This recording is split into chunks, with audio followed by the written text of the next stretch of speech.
This is Ambazonia Calling. News, analysis, commentary, opinion, editorials.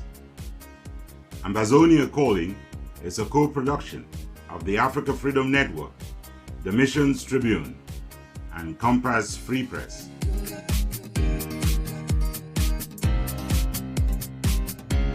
Welcome. My name is Ntumfoyn, Herbert, and I bring revolutionary greetings from our studios in Washington, D.C. to all of you, friends of Ambazonia and fellow Ambazonians on ground zero and across the globe.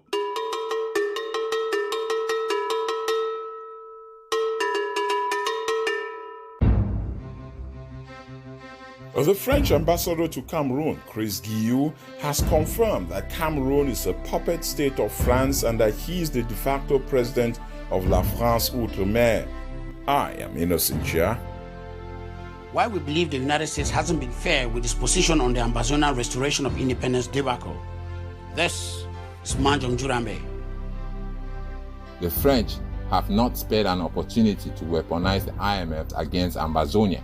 Talk of voodoo economics. This is XXX. Blessed are they who know France and live by the crumbs that fall from her table at the World Bank. This is Lambert Mbom. They work for the UN and the AU, and this week they are Fuka. This is Veronique Vetimfeng. Beware Ambazonians of wolves in sheep clothing. The mechanic.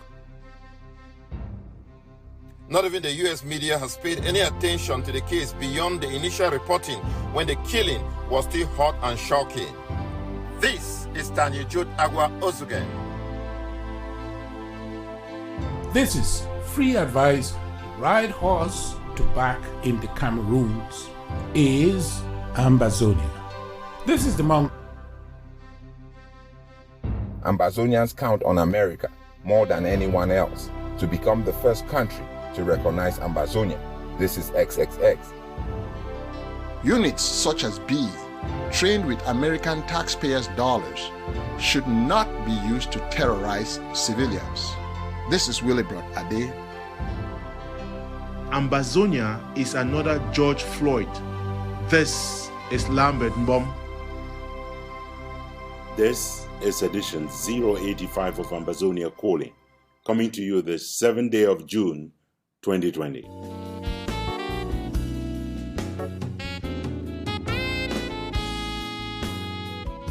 Today is Trinity Sunday, and as usual, we've got a jam-packed program ahead for you. We focus today on U.S. foreign policy towards the Cameroons. Specifically, we focus on what they are doing to Ambazonia. We take a look at what the international financial organizations, the World Bank, the International Monetary Fund, and the African Development Bank have been doing with the regime of Mr. Paul Biya, and how they are funding, aiding, abating, and assisting the genocide that the Biya regime is perpetrating in Ambazonia. All of that is straight ahead here on Ambazonia Calling. Don't go anywhere.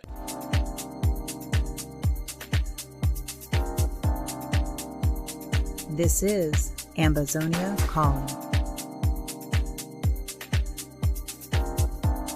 The world has been living through 11 momentous days ever since demonstrations broke out across the globe in support of George Floyd.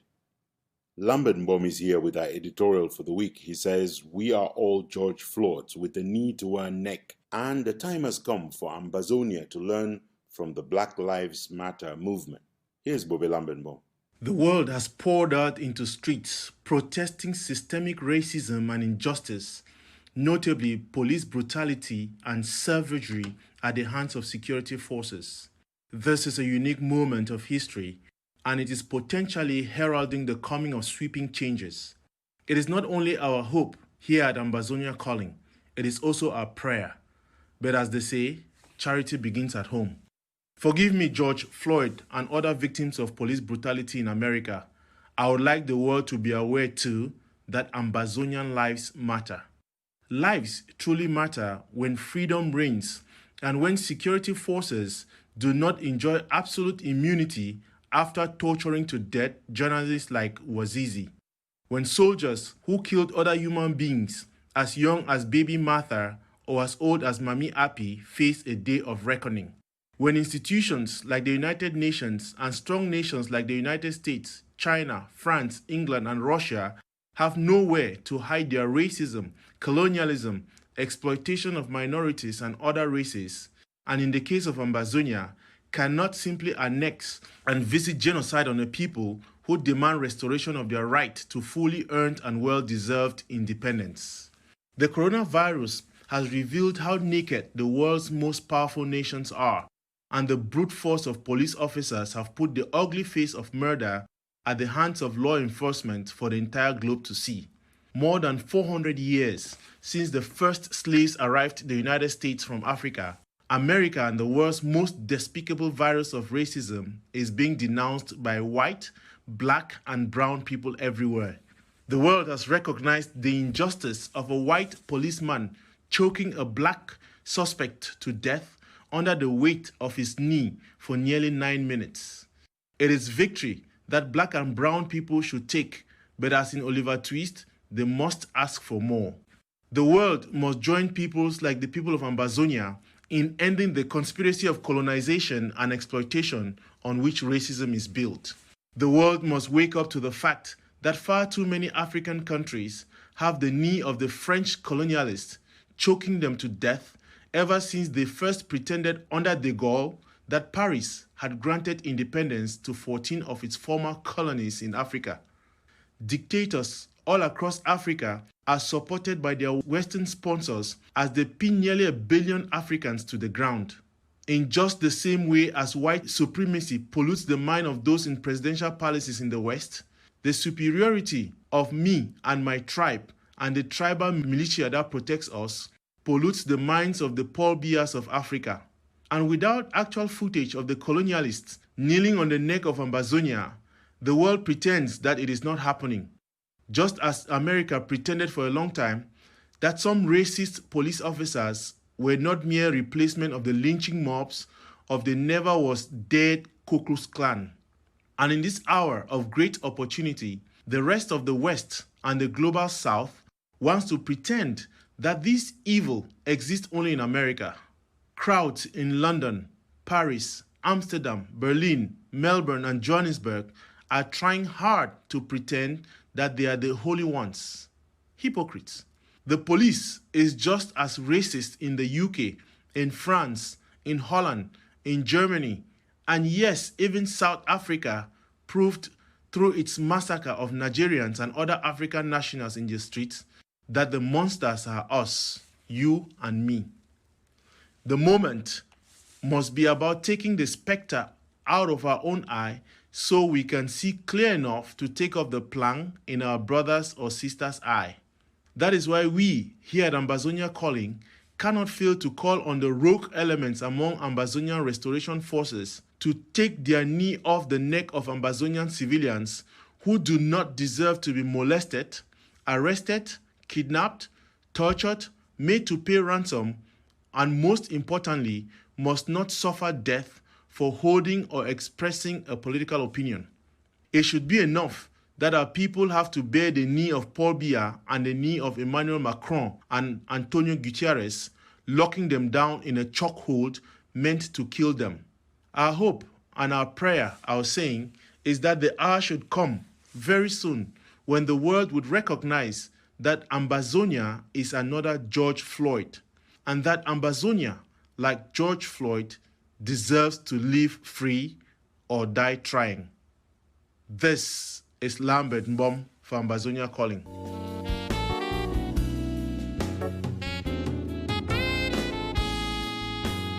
Thank you, Bobby Lambert Mbom. Ambazonia may be George Floyd, but Ambazonia is alive, and it is alive in the hearts and in the mouths and songs that the people of Ambazonia play. This week, an anthem hit my heart, one that we are introducing to the people of Ambazonia on this show and asking you to absolutely give it up to the creativity of the people of Ambazonia. An anthem that touches my heart and one that I will vote for as the new anthem for Ambazonia. Here we go. Rise and listen. Let it be known we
Before we get to our special reports today on U.S. foreign policy towards the Cameroons and Ambazonia specifically, and also before we tackle our special package on what the multilateral financial institutions are doing, here's Bobe Innocent here with the first part of our news summary for the week.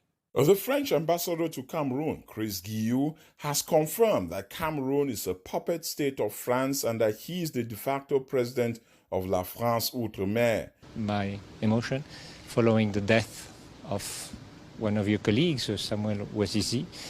Standing on the very spot from which he spoke to television cameras less than 2 months ago, April 16th, when he went to issue a bill of good health to President Biya, the French ambassador chimed in this time on the death of Samuel Wazizi, the Equinox journalist arrested, tortured, and murdered by the Biya regime.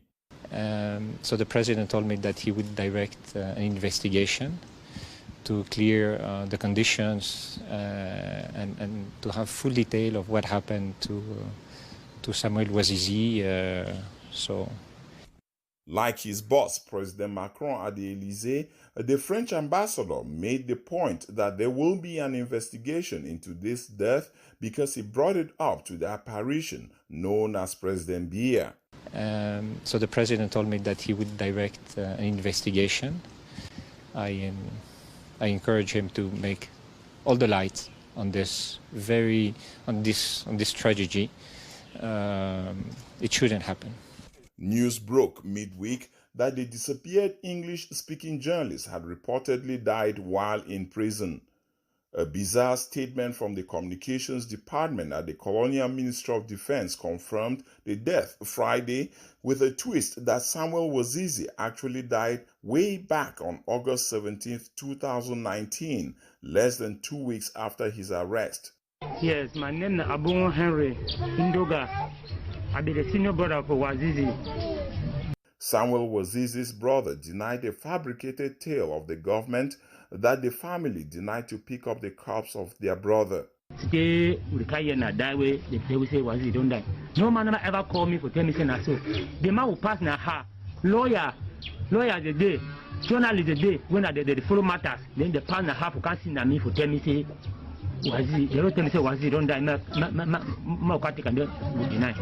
No man if you talk no TV for every tell when I will say where the brother day. For every go see na see with the eye. No man ever talk no nothing. Of greater consternation, the reason for his arrest. According to the Ministry of Defense, Samuel Wazizi was accused of having the contact information of Amba fighters on his phone, and that fact qualified him as a conduit and logistics coordinator for Amba fighters. Many eyes are questioning the role of Equinox TV and the nefarious role they are possibly playing in their coverage of the ongoing genocide in Ambazonia. Meantime, observers maintain that the outing of Chris Guilloux is confirming allegations that he is largely responsible for designing and executing Cameroon's genocide in Ambazonia. There are fears that another missing Ambazonian freelance journalist may turn up dead like Samuel Wazizi. Kingsley Njoka reportedly went missing some 3 weeks ago on May 16th. He was stationed in Douala, the economic capital of colonial Cameroon. Ambazonian restoration fighters have reportedly brought down an enemy drone in Kumbo, Bui State in the northern zone of Ambazonia. Whereas Ambazonia Calling has not been able to ascertain how the fighters brought down the drone, Ambazonia Calling has reported on the use of drones that are supplied for intelligence gathering by the French and Chinese. The remotely controlled devices send camera footage and pictures to the troops on the ground. These drones have been deployed over every difficult fighting terrain in Ambazonia and help inform many incursions of Cameroonese terrorist forces in some Ambazonian strongholds. The 1x4-inch drone, known as the Black Hornet Nano Unmanned Air Vehicle, can be piloted manually or it can be programmed using GPS coordinates. An outspoken member of the French National Assembly and member of the Movement of Progressives political party, Sébastien Nadeau, has called on the French ambassador to the United Nations to raise the ongoing war of independence in Ambazonia at the upcoming sitting of the Security Council that will be chaired by France this June. Via his tweet handle on Friday, Nadeau shared that he had asked the French ambassador to the United Nations, the Rivière, to discuss the situation in Cameroon during the Peace and Security in Africa meeting. In his attached letter, Nadeau mostly continued to press forward with his campaign for the release of his friend Amadou Vamolke, the former boss of the government propaganda machine CRTV. The fact is that Vamolke was not imprisoned because of his activities as a reporter. He was arrested on charges related to his mismanagement or management at CRTV, same charges for Mendoza, which Nadeau never mentions in his presses. But Nadeau has been involved all the same on the issue of human rights in the Cameroons, stressing the risk of an eruption of violence that is reminiscent of the process that led to the 1994 genocide in Rwanda. The Bui warriors are pointing an accusing finger directly at an activist, Verla Franklin, for the deaths of two brave warriors, General Tiger Mano and Commandant Four. Bui warriors report that Tiger and Four were dispatched to meet with ADF forces in order to negotiate the release of weapons belonging to Bui warriors that were intercepted and confiscated in transit. Instead, ADF fighters under the military command of Ebube reportedly shot and killed the envoys, as well as arrested other fighters of the Bui warriors.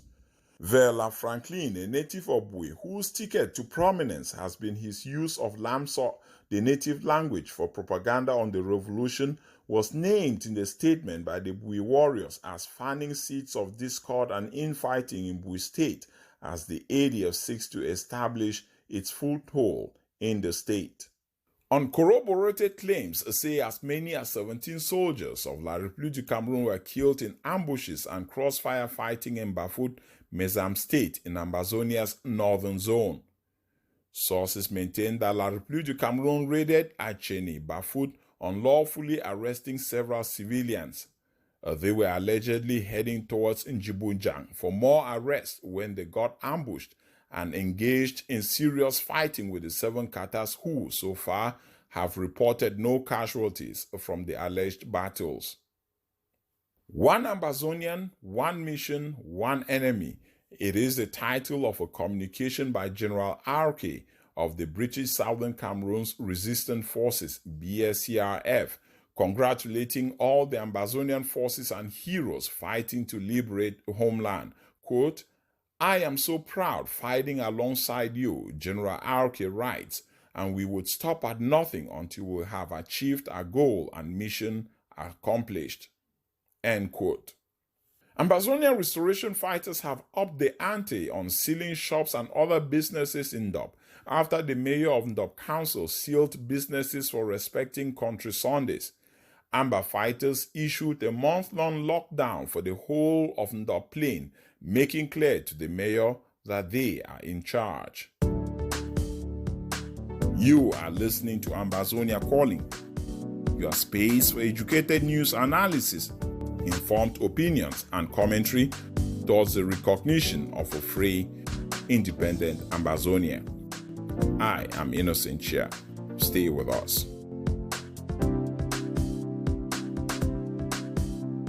If you've been on social media this week, you would have seen the video of an Ambazonian bleeding profusely after being shot twice in the abdomen by terrorists of La République du Cameroon.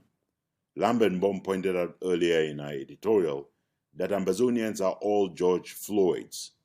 The young man in the video has handcuffs, still securely holding his hands behind his back. As the video begins to play, he rolls in pain off the edge of a bench on the veranda of what appears to be a home into the gutter of concrete where rainwater would collect. In the place of rainwater is the man's own blood, into which he falls face down first, then painfully rolls over on his side as La République terrorist soldiers in cold-blooded indifference compliment each other about the job well done. One is heard saying, "There's no need to do anything more. The handcuffs are on him. The bullets have done their job. There is no need to touch him anymore." Then the monsters leave the man rolling in pain in his own blood, and viewers can hear the door of a vehicle close. The car starts,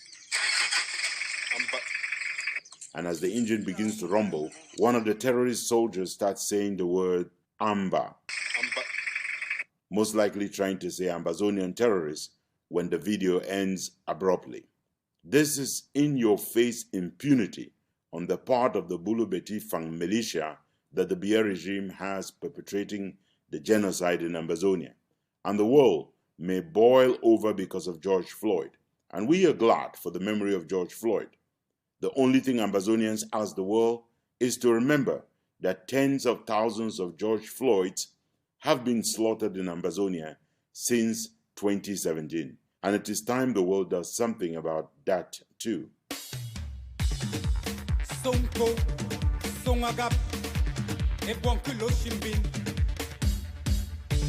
Ilaga, ilaga, ilaga, ilaga, ilaga, ilaga, bila, bila, bilaga, bila, bila, bilaga, bila, bila, bilaga. Papa ogwalu na petla, obilaga e. Mami ogwalu na binandan, obilaga e. Metal ogwalu na petla, obilaga e. Doga ogwalu na binandan me, obilaga e. Bilaga e, bilaga e, bilaga e, bilaga. Bilaga e, bilaga e, bilaga e, bilaga. Obilaga e. Bilaga, bilaga, bilaga. Obilaga e. Bila, bila, bila, bila, bila. Obilaga e. Bilaga, bilaga. Obilaga e. Bila, bila, bila, bila, bila. Obilaga e. Oti antia gota tutu. Embengo fabila gombongo zem. Embe papa go fabila gombongo zem. Anumbong. Embe mami go fabila gombongo zem. Embe ndogo go fabila gombongo zem. Oti andia ngube tu mo betem. Embe akatambongo. Anumbong. Embe mbila gombongo zem. Embe papa bila gombongo zem. Embe mami bila gombongo zem. Embe ndogo bila gombongo zem. As promised in between our news summaries, here's Bobe Innocentja with the latest on COVID-19. There is a restlessness among many Ambazonians in Yaoundé, capital city of La République du Cameroon, as allegations filter out that mortuaries are turning away corpses of Ambazonians. In a video circulated midweek, an Ambazonian filmed the inexplicable lockout of the ambulance carrying their loved one. They had been denied access for more than 10 hours at the Soir graveyard to bury a loved one who had been diagnosed with COVID-19. There are legitimate fears of misdiagnosis and medical-induced killings. The fact that the government of Cameroon relaxed the social distancing laws that were hardly ever implemented in the first place, or were as stupid as leaving bars open till 6 p.m., as if the virus wears an anti-infectant watch waiting for a particular hour before it activates, readily informs the narrative that rising numbers in Cameroon are a systemic ploy targeting international funding desperately needed to keep a comatose economy in life support. Also, it is not lost on the listener that Ambazonians are getting turned away from these mortuaries as a matter of discriminatory policy. I am Innocentja for Ambazonia Calling.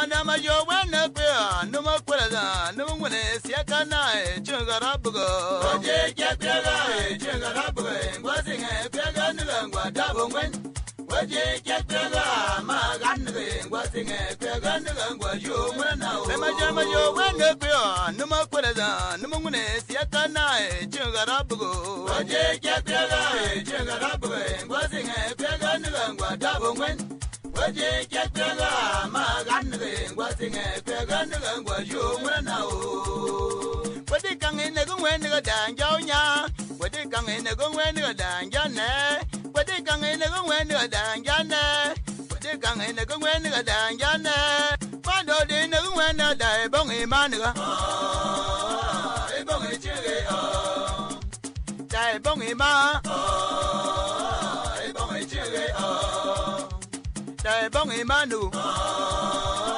e bong e chege. That music dedicated to the bravery of the people of Njikwa, who are now facing the terrorists of La République du Cameroun as they burn down villages and kill indiscriminately.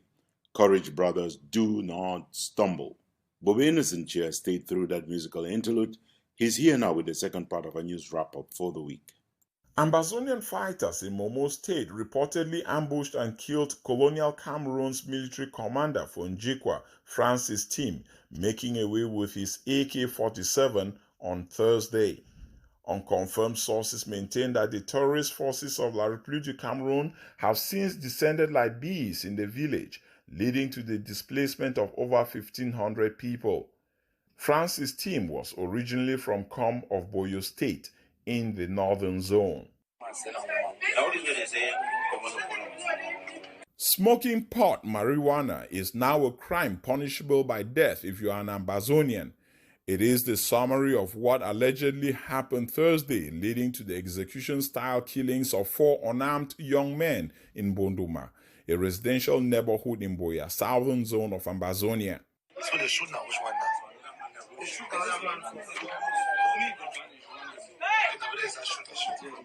Other sources maintain that the 4 were dragged out of their homes into a construction site, tortured, and then shot execution style by the marauding genocidal forces of La République du Cameroun.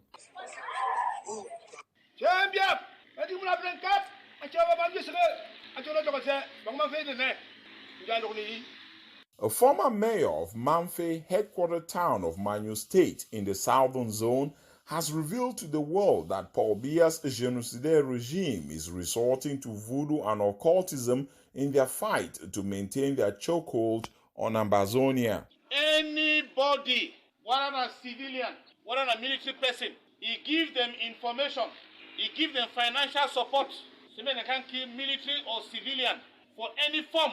Standing next to the voodoo men, the former mayor Ayuk Takunchong promised death on any son and daughter of MANYU who funds Amber fighters or is sympathetic to the cause for freedom.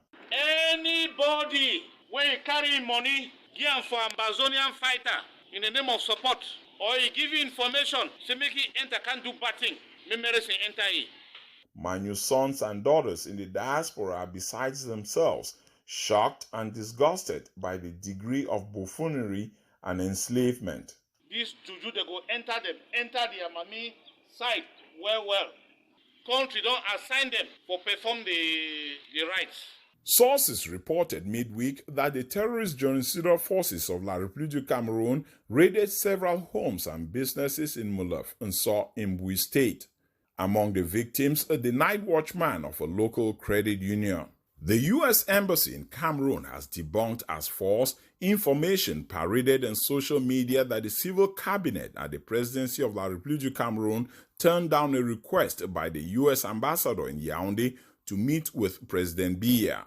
The fabricated story was published and disseminated by mostly the same outlets and characters that peddled lies that UN officials in Central Africa had instructed UN Secretary General Antonio Guterres to mandate the US and Germany to take the lead and terminate any Swiss-led negotiations on the Cameroon-Ambazonia conflict, which same sources have always maintained, ironically, that the Swiss process does not exist. 30 years after the launching of the Social Democratic Front, SDF, on May 26, 1990, the erstwhile hope of a democratic transition for the Cameroons has come to represent for Ambazonians the knee of the U.S. police officer Derek Chauvin on the neck of George Floyd. In an anniversary interview with Mimi Mefo, the convalescing fixture of the comatose party Ntumfoyn rambled away on a score of issues. Most important for Ambazonians who long lost hope in the former frontline Cameroon opposition leader having a Saul to Paul moment, the rambling Frundi revealed that dialogue and a ceasefire are the only solutions the party favors for any form of independence in the Cameroons. In his words, quote, "If the independence indeed has to come, then it should not be at the detriment of so many lives. That I can't subscribe to," end quote. Among many inconsistencies, the chairman, speaking from Atlanta, Georgia in the USA, pointed out that his vice chairman was on top of things, but then downplayed what he called the one or two measures taken by his vice, Joshua Osei, to combat COVID-19. He also pointed out that he has no relationship with Paul Biya. The failed 2018 presidential election flag bearer for La République du Cameroon's Social Democratic Front, Joshua Osei, has accused the Ambazonian War of Independence for the deaths of 134 of its party members. The Cameroon member of the National Assembly made the declaration in an interview with Abakwa Radio. Joshua Osei is seen by many observers as the final nail to the political fortunes of his party and its relegation into oblivion, as they lost the most seats since joining the legislative body in May 1997. Joshua Osei said of the War of Independence, "Today, the Ambazonians are not only our adversaries, but they are our enemies." While waiting to finalize a befitting funeral program, virtual Ambazonian flags are flying at half-mast following the death, May 26th, of Molanjo Litumbe, an indefatigable frontline activist and leader in the Ambazonian quest for international recognition and war of independence from colonial Cameroon. The Irredentist senior statesman famously simplified the complex history between colonial Cameroon and southern Cameroons for the sundry by likening it to a concubinage or njumba marriage in local parlance, making clear that without a marriage certificate to show for, southern Cameroons did not have to continue to suffer the abuse and colonialism and slavery imposed by La République du Cameroon. Molanjo Litumbe earned his stripes as the first certified public accountant in West Cameroons, establishing successful accounting firms and business partnerships across southern Cameroons and Nigeria. He died at 94 at the Muna Clinic in Douala, and surviving families say he was immediately transferred to the BOYO Regional Hospital morgue. Innocent Chia, Ambazonia Calling.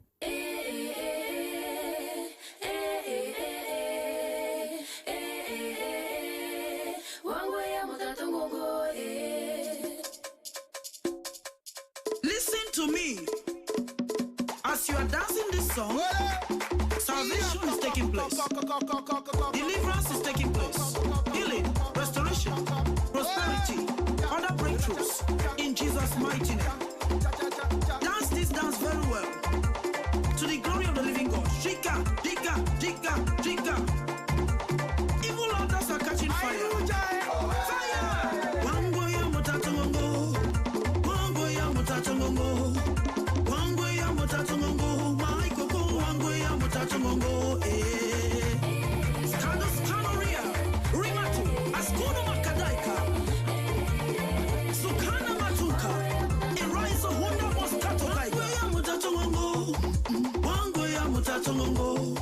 Be careful with who next to you. My Coco Wangwe Yamutatungo.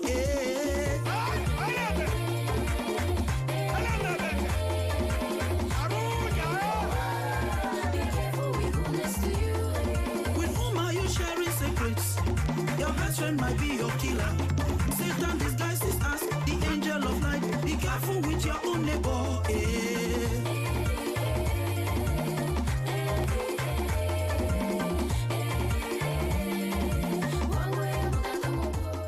The United Nations system in the Cameroons is now fully in bed with the Biya regime. As in Rwanda, It is the UN itself that is presiding over the genocide in Ambazonia right now. You don't have to believe me. You just have to read up the statement that was intentionally published on social media this week. The statement is from a certain Traore Modibo to the resident representative of the United Nations in Yaoundé, capital of colonial Cameroon. In it, the United Nations is effectively ramping up its campaign to give Ambazonia a bad name. According to Mr. Traore Modibo, it is Ambazonian restoration forces who are preventing the distribution of humanitarian assistance. It is Amba boys who are attacking, who are kidnapping, who are seeking ransom from aid workers. Why am I not surprised? In all of his travels around the Cameroons, of course, Mr. Traore Modibo has never seen the 1,001 roadblocks erected and manned by the genocidal forces of Mr. Paul Biya. The only barricades he has ever seen are those erected by those poor Amba boys. Part of this war for La République du Cameroun is to starve Ambazonians to death, and Mr. Traore Modibo is providing them a good excuse for that. Blame the Amba boys. The entire UN system does not remember that it is snipers of the Biya regime who tried to shoot down a passenger plane coming into land at the Bamenda Bafouda airport. The UN is hoping that we have forgotten that the reason La République shot at that plane was to immediately decree Ambazonia a no-fly zone, and by so doing, prevent UN planes which were already flying and landing in abandoned airstrips and airports across Ambazonia, to prevent those planes from delivering any humanitarian assistance to Ambazonians.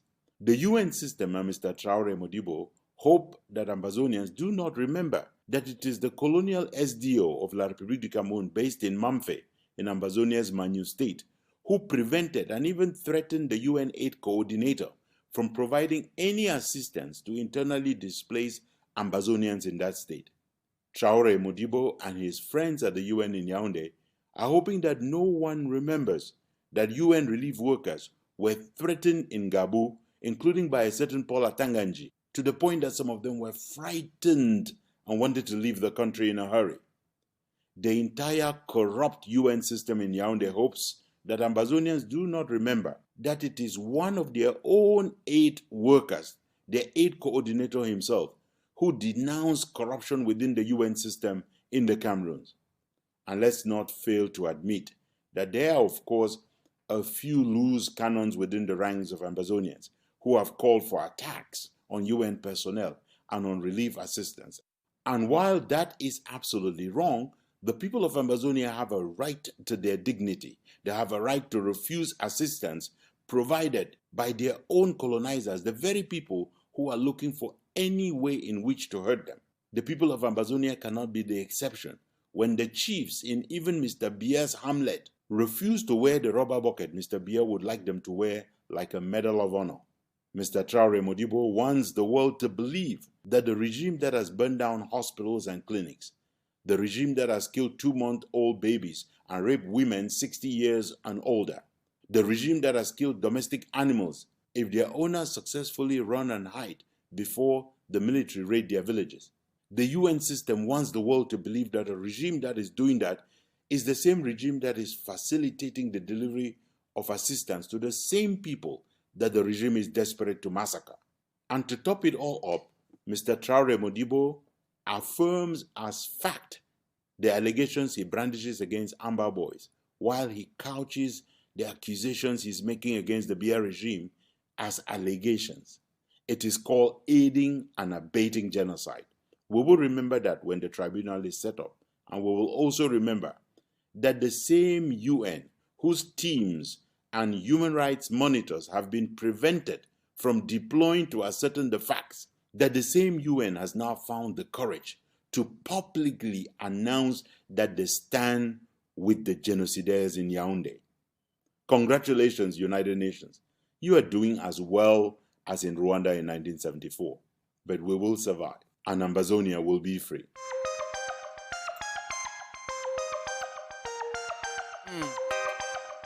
Ntumfoyn. And here I come. I wanna be Ntum.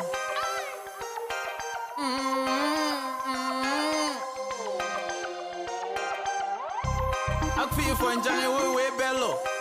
Away engine come. Away from Don Calichama boom. If any easy monga answer, Atuman and Votakelinva. Oh, I'm Toman Atua, no Califangela Atuma.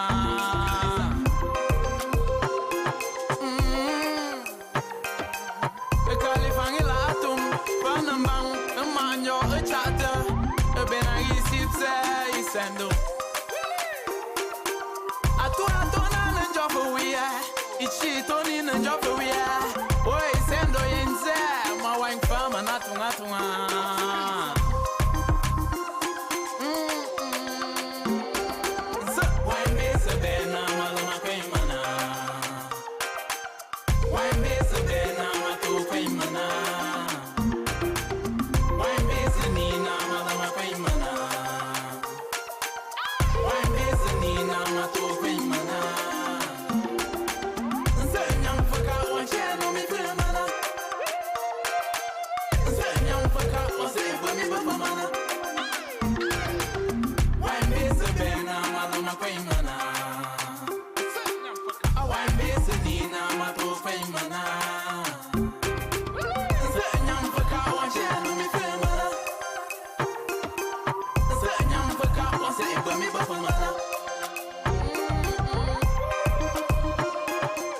If Ambazonians are looking to identify the real mafia that has been funding and backing La République du Cameroun as it implements this genocide in Ambazonia, they should look no further than the French-controlled International Monetary Fund.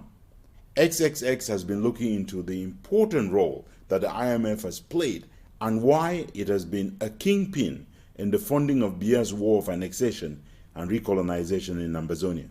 Here's XXX. The IMF is not just any financial institution. Even better than the credit rating bureaus, the IMF is the be-all and end-all when it comes to providing notably developing countries with a clean bill of financial and economic health. Whereas La République has been on life support financially and economically speaking, it has been saved by financial infusions of money not only from the IMF but from other donors and lenders of last resort, like the World Bank and the African Development Bank. How could the IMF pull it off, you may be asking? Well, because the French basically own the IMF as the Americans own the World Bank. Since their creation in 1944, no other national has been appointed to lead any of these institutions. With French economic and financial interests directly tied to the fortunes of colonial Cameroon and other colonial tax-paying French provinces of Africa, the IMF resorted to nothing less but voodoo economics to mend the awful economic numbers by Yaoundé. That is how come IMF staff reviews and reports on colonial Cameroon have been painted in gold, despite the fact that the country's GDP was in freefall, hurt by armed conflicts in the northern regions against Boko Haram, fencing off Central African rebels and refugees in the eastern region, and perpetrating genocide in Ambazonia. The one thing that the IMF did that no other multilateral donor did was that the IMF did not mark any pause in lending to the Cameroons. Ambazonia Calling has learned that IMF staff argued that they did not want to hurt the institution's bottom line and defended its rosy outlook of the economy with promises to inquisitive journalists that the damage done to the economy by the wars encircling it will be reflected in the next staff review. Needless to say, none ever came. This is XXX for Ambazonia Calling.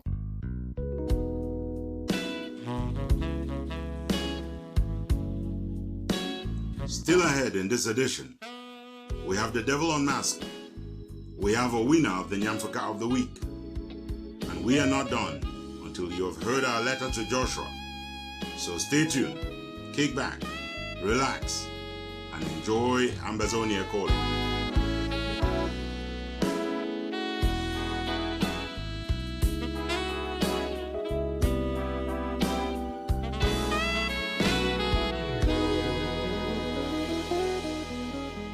XXX didn't go anywhere during that musical interlude, and he will explain in the second part of his paper how colonial Cameroon has been rewarded by the IMF for failing every economic test, and he will have the numbers for the money that has been pouring into Yaoundé from out of the IMF. Here's Triple X. 5 months before Paul Biya declared war, the IMF had, thanks to the French, approved waivers which Yaoundé could not meet. The generous reward to colonial Cameroon for failing the class was the reward for failing, I was saying, was for the IMF to increase Cameroon's lending quota to 175% of its maximum. Under the new, expanded and generous normal, colonial Cameroon on 26 June 2017 was approved for funding worth a total of $667 million to be disbursed in installments or tranches based on the country meeting certain performance criteria. Despite the horrors of the war and calls for funding to be put on hold to pressurize the Biya regime to the table of negotiations, the IMF approved 5 disbursements of a total of $420.6 million from beginning 3 weeks into the war in December 2018, when $76.3 million was approved, through 20th December 2019, when $115.1 million was approved.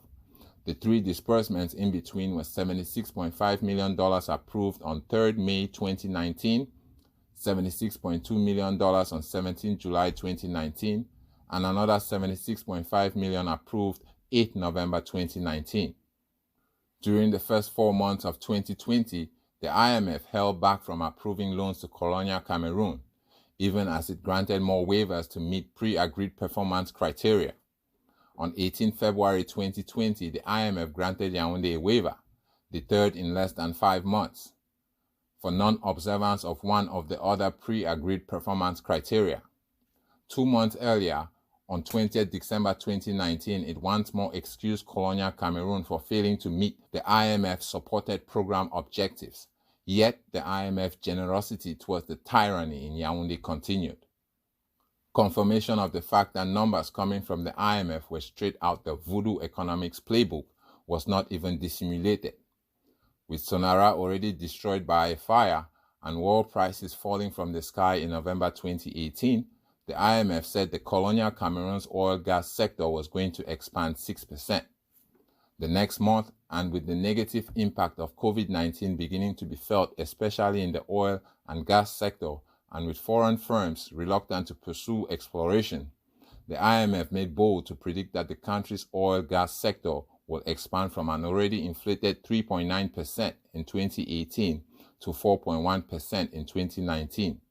Talk of farmland economics. The French, as this analysis shows, have not spared an opportunity to weaponize the IMF and the IMF loans against Ambazonia. A real shame if you consider the horror of genocide all of this fraud is to blame for. This is XXX for Ambazonia Calling. Vibes.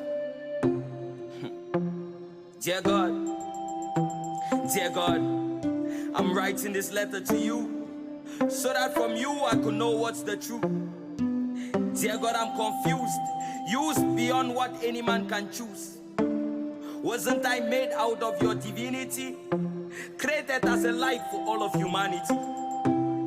Dear God, as Genesis says, am I not an initiative of the Holy Trinity? So why do I suffer like those who live in iniquity? Dear God, today I'm 19, never had a dad who could teach me that to be a teen wasn't just a day's thing. So who could show me that only your love can save me from sin? Who could show me that before I sing, before I think of sinning from within, your love for me washes me clean from beneath? I've lived a life filled with comparison and hate, discussions filled with expressions so fake, trying alone to lift this load off my chest. God, it's more than just a request. My life is more confused than an amateur chess. The World Bank Group has been spending money in the Cameroons like a drunken sailor. The World Bank has approved over $1.2 billion since colonial Cameroon launched the genocidal war against Ambazonia. The funds are provided as a combination of zero-interest credits, low-interest loans, and grants. Here is Bobby Lambert-Mbom with a roundup of when the funds were disbursed and for what purpose. The total amount should sicken anyone who cares for the rights of Ambazonians being slaughtered by La République, while the World Bank provides $1.2 billion to fund the war. 3 weeks after Yaoundé declared war and was slaughtering Ambazonians in MANYU state, the World Bank approved the first of these credits, a generous $200 million for what it called fiscal consolidation and inclusive growth. Protests by Ambazonians forced a freeze in funding for 6 months. The freeze turned out not to be a freeze at all, because on the 1st of May 2018, the World Bank microwaved every loan, credit and grant it had frozen, and on that one day alone, approved funding in favor of colonial Cameroon on a total amount of $322 million. The credit summaries said the funding was for community development, for health and education, as well as for what the World Bank described as a crisis response program. Needless to say, funding to education at a time when Ambazonians were boycotting schools did not benefit them. And as everyone knows, funding for crisis response was secured by pointing to millions of Ambazonians suffering, but used to buy arms to kill even more of them. The World Bank made 2 more loans in July 2018 and December 2018, both for electricity generation projects worth a combined $450 million. $300 million was part funding for the $1.1 billion Nachtigal hydropower project, and $100 million was for access to electricity for underserved rural areas that included no location in Ambazonia. Sanctions by the US government and calls by the UN Security Council for the violence to stop made the World Bank to take another 7 months off without providing any funding to colonial Cameroon. In August 2019, though, it unlocked $200 million for what it once more vaguely calls the second fiscal consolidation and inclusive growth project. One thing is very clear. Without French backing, the financial tap would have long been turned off on colonial Cameroon. But blessed are they who know France and live by the crumbs that fall from her table at the World Bank. It is clear to every Ambazonian and to everyone at the World Bank that when you flood a regime like Biya's tyranny with foreign funding in the middle of a genocide, you are effectively expanding the fiscal room it needs in order to invest all its resources in furthering the genocide, even diverting from your funding to finance the war. This is Lambert Mbom for Ambazonia Calling. Seseku Julius Ayokabe, Assistant Vice President for Digital Services and Chief Information Officer, Office of Technology and Digital Services, American University of Nigeria. Yeah. Ifa, Ayo Richard Mula Mene, Ajo, Ebenkezinene. Aramejieba, oh, Ajao, Aramejieba, Aramejieba, Mojo want to bomb by a garome, Aramejieba, Arandu Barba, a garome, Aramejieba, the baby by a garome, Aramejieba, Mama, by a garome, Aramejieba, Tabatamenti, Ocho Huber, Ariajo, Aramejieba, Yembe. I don't know if I come here.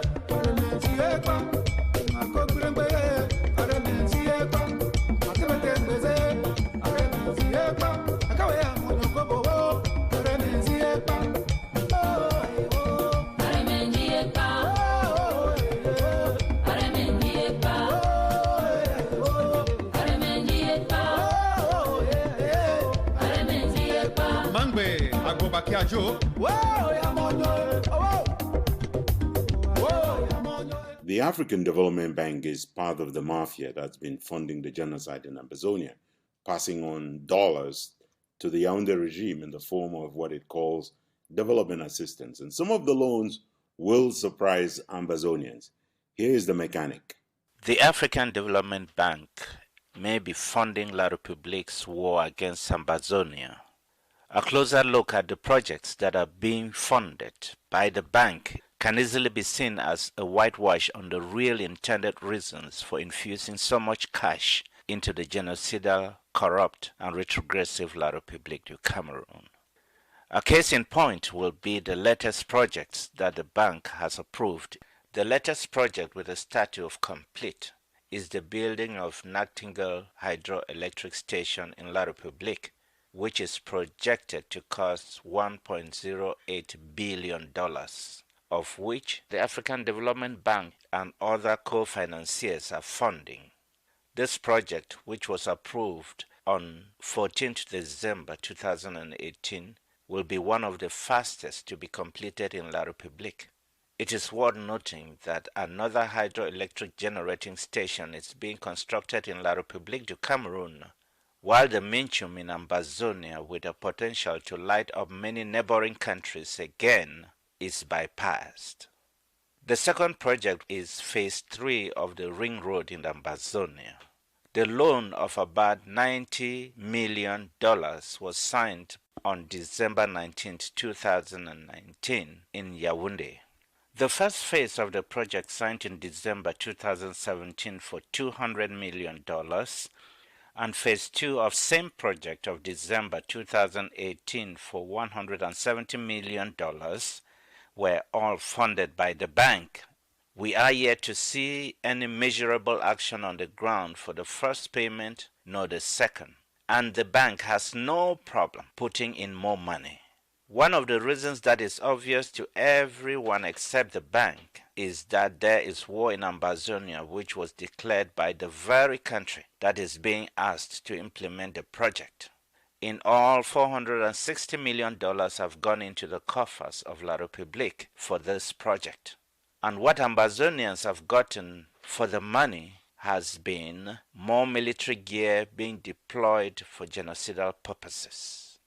Nowhere in the documentation of the bank and in the documentation of this project do we read of the war in Ambazonia where this project is supposed to be carried out. As a matter of fact, almost all documentation is done in French, including advertisements for tenders for the project. Cameroon is implementing the project, and we all know how that goes. If the bank is turning a blind eye to the plight of the suffering Ambazonians in the face of genocide, is the African Development Bank funding the perpetrator of the heinous crimes as a partner in crime, or blindfolded by the deceitful tactics of the French who happen to be members of the bank?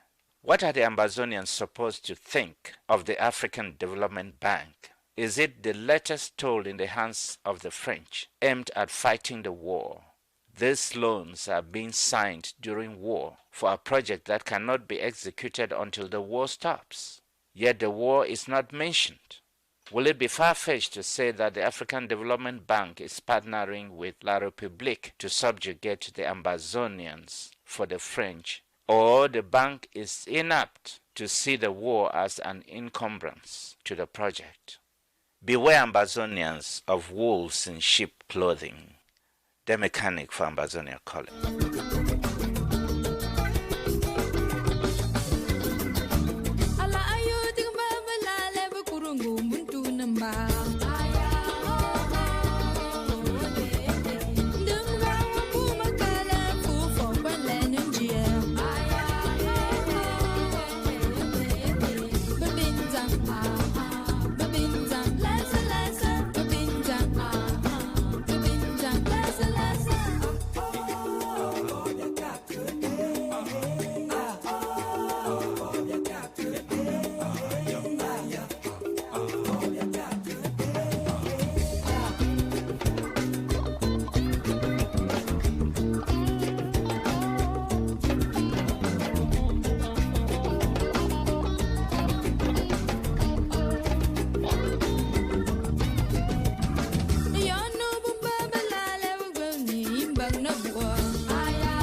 For more stories from around the world, go to the World Wide Web at themissionstribune.com, compassfreepress.com, and africafreedomnetwork.com.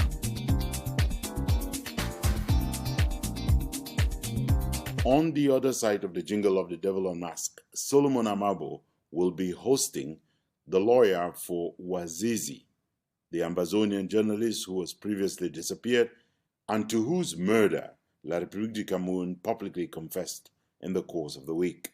A quick note to Ambazonia Calling listeners that Solomon Amabo did not know for certain at the time this interview was done that Wazizi had indeed been killed.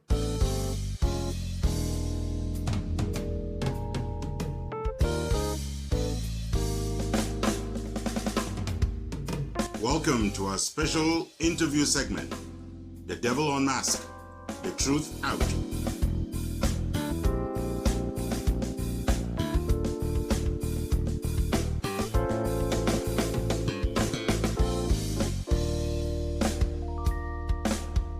Barrister Nkea Emmanuel is the lead lawyer for journalist Wazizi. He spoke with Solomon Amabo in this interview for The Devil Unmasked. This was before we knew that Wazizi had been murdered. We apologize in advance for the quality of the sound, but this is worth listening to. I just wanted to find out briefly, how did you get the news or the rumor? For some people, it's still a rumor about what happened to Wazizi. How did you feel as a lead counsel? As a lawyer, we don't base our evidence on mass media publications. Although the report from Equinox sounded very authoritative, but for now, we are assuming that Wazizi is still alive until we get confirmation from the necessary sources, when we get a government position on that. So we assume that he's still alive, and well, it would rather be unfortunate if he's dead. It would rather be unfortunate if he's dead, but we want to believe that he's still alive. Okay, what happens to the habeas corpus that you filed in at the court? We are going to court for a ruling, so we'll be there on the 9th. Can you just explain briefly what that habeas corpus is all about? Normally, you would know that the habeas corpus application, by its very nature, is alleging that somebody has been arbitrarily arrested and detained, and that it is requesting that that person be brought before the court with all the necessary documents justifying his arrest and detention. So that is the focus of the habeas corpus application that we filed before the court. Simply asking that Wazizi be brought before the court with all supporting documents justifying his arrest and detention, and that the court should examine the facts and see whether his continuous detention is lawful, and that if it is not, the court should set him at liberty. That is it. Just to also find out, Barrister, what have you so far done to search for the whereabouts of your client Wazizi? Because we are made to understand that he was arrested and taken to Muya police station, then to judicial police, and then the 21st Infantry Motorized Battalion came and seized him. As we hear, these are all rumors. Now, what have you done to look for where he actually is? We saw him at the 3rd District Police Station. We saw him there. And that is why we are listing the Regional Chief of National Security as one of the parties in our habeas corpus application. We saw him at the 3rd District Police Station. He spoke to us. When I say to us, he spoke to my colleague, Barrister Edward Ewule. We had insisted that he should be moved to the judicial police where he could be properly investigated on the allegations that were made against him. And it was in the course of that movement, that we were informed that he was seized by elements of the 21st Military Infantry Battalion. And all this is contained in our affidavit before the court to say that this is what we saw happen. When my colleague went to the 21st Motorized Infantry Battalion to search for him, he was sent away. He was told that he should go wait for the man in court. And since then, we have not seen him. We have not seen Wazizi. We have not heard from him. We have made our own covert investigations, and it is not possible for us to ascertain whether wherever he's been held, because you can only go look for somebody in a particular place if you are told he's there. But there are detention facilities such as the Judicial Police in Yaoundé and the SET. We have made covert investigations, and we cannot allegations against the journalist Samuel Wazizi? No, that is what we are asking from the state. That if you arrest a man, make public the charges that you have against him, so that he could be entitled to proper defense. But from his own evidence that he told us at the police station when we last saw him, he said that they were alleging that his farm is being used as a base, by the separatist fighters, and that they believe that he was conniving with them in that regard. And a fact which he denied to us. He told us he wasn't aware that the farm was being used, and that even if he was aware that his farm is being used by separatist fighters, he cannot go and send them away because they are armed, he is not armed. And that is it, as far as we know. So he was being held in connection with the terrorism law, anti-terrorism law. That is how far we know. But until there is a formal charge, we cannot confirm why he is being held. At this level where we are, we want to maybe talk about responsibility in case it appears that maybe Wazizi has passed on. Can we talk about those who are to be held responsible for all what is going on? Well, for now, it will be a little bit premature, but to see who bears responsibility. But in whatever way you look at it, responsibility will fall back on the state. To identify the specific units, the specific departments that are supposed to bear this responsibility is not an issue that we can just say offhand. It is an issue which needs to be investigated and established. So we would only say that for now, the two agencies that are directly involved, which we have listed as the defendants in the habeas corpus application, is the police and the people, the 21st Military Infantry Battalion. Those are the two agencies that we think bear direct responsibility. Some people are thinking that the government, by passing maybe through Equinox to make the announcement that Wazizi is dead, is to prepare the minds of people for what they might eventually say. What do you make of those statements? Let's keep our fingers crossed. Because, as lawyers, we don't work on speculations. We work on facts. So when that fact has come to light, we will address it accordingly. But for now, we don't want to get into speculations. Is there another thing you want maybe the audience to know with regard to the case? Do you think Wazizi was targeted because he's an English-speaking journalist or an Anglophone? Well, you see, these are all things which I cannot say. All what I know is that Wazizi briefed us.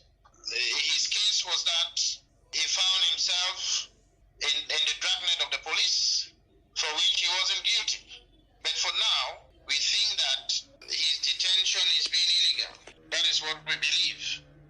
Okay, and the family? How is the family coping with this situation for almost 10 months? What is the family saying to you as a lawyer? To be honest with you, we have not had much contact with members of his family because, as you would know, Wazizi was an orphan. But he lived with one of his cousins or a family relation. We try not to get much in contact with them. But it is obvious that they will feel very, heartbroken, feeling the pinch, because he was the breadwinner. That is what he told us, that for all his family now, he's the one providing them with everything. So we have not had time to talk with his family members on this for quite some time now. Globally speaking, about the way the government has been treating, since you're handling this issue related to the press, would you make an appraisal on the way the government has been handling or treating journalists, especially of English expression, when it comes to the Anglophone crisis? Would you want to make a comment on that? No, I wouldn't be able to make any comment on that because for the time being, we are focused on Wazizi's case and we want to limit our actions on Wazizi's case for now. I'm talking to you now only because I'm the legal representative for Wazizi. Otherwise, I will not make a general comment. That is the work of A social activist. I am a legal practitioner, and I don't want to get into things like that. What will happen in case at the end it comes out that Wazizi is dead? If it is confirmed, yes. If Wazizi is confirmed dead, well, we will pursue the matter a little bit further to establish accountability. So all those who are directly involved should be held account. Any last words to those listening to us now? Not with this entire saga of Wazizi? Yeah, we just hope that Wazizi is still alive. We're just hoping that Wazizi is still alive. Thank you very much, Barrister. Yes. Good day. This is the time where you go call your brother, call your sister. This is the time where you go pick your phone and start to call your cleaner number to ask him how you day. You think say you wise, now make you say no be your business. You know nice. The way you treat a person, the little bit of good go change the world. Ekaite, how you day this morning? Go a long way. Oh, okay, how you ready? No underestimate what's in that question go do. Check on someone, you know they kill. You don't know what thing that smart thing go do. Check on someone, you know they kill. This not the time where you go call your father, call your mother. This not the time where you go pick your phone and start to call your driver number to ask about your day.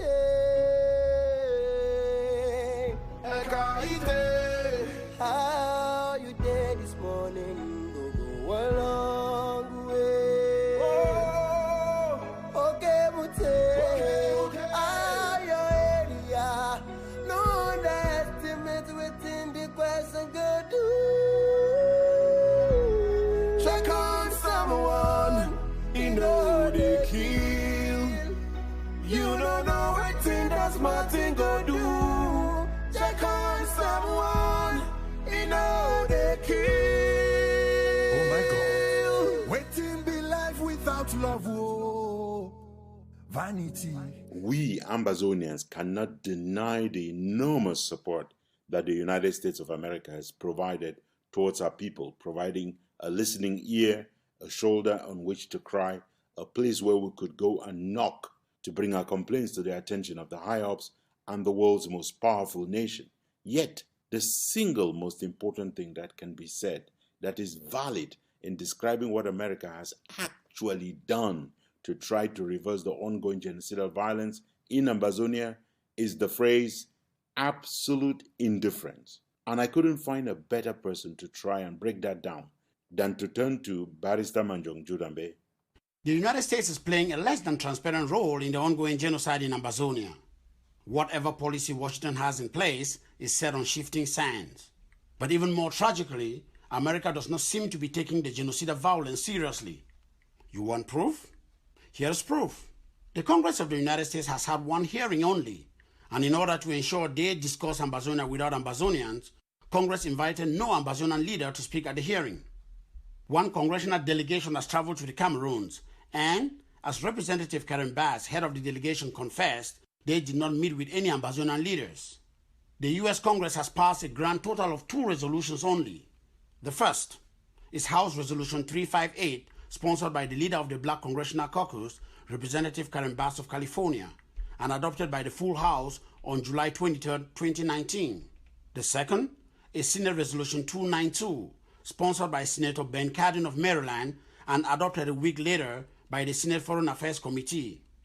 Both resolutions are simple resolutions, as they say, meaning they do not have the force of law.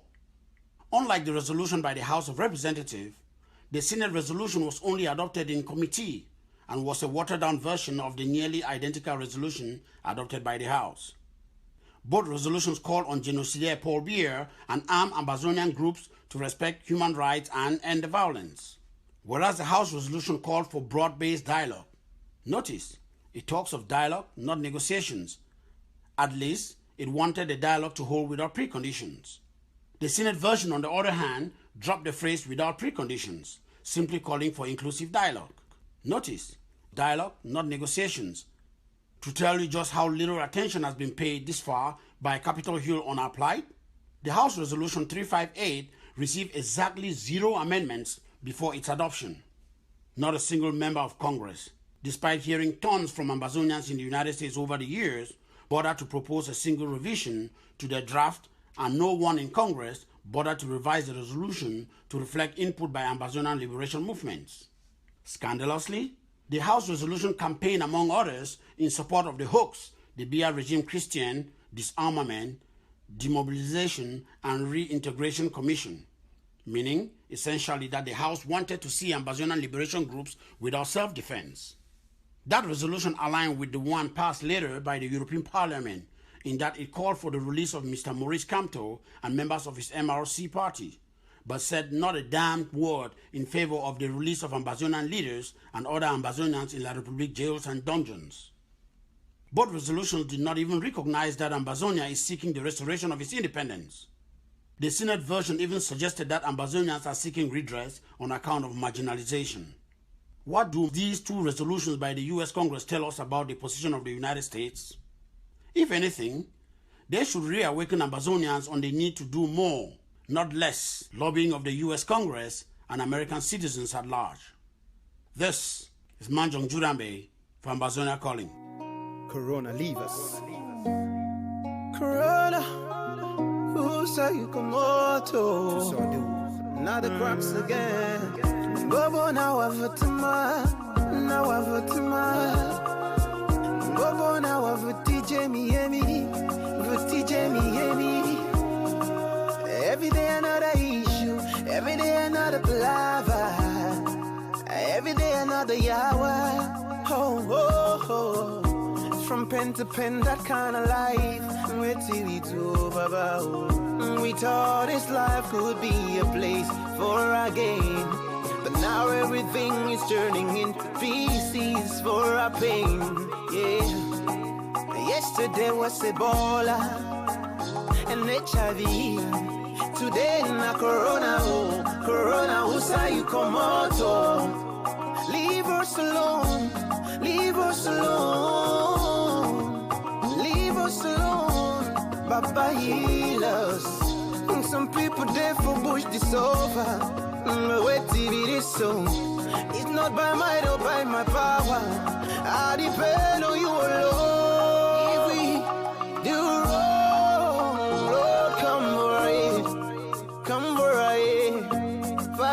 Children, we are sorry.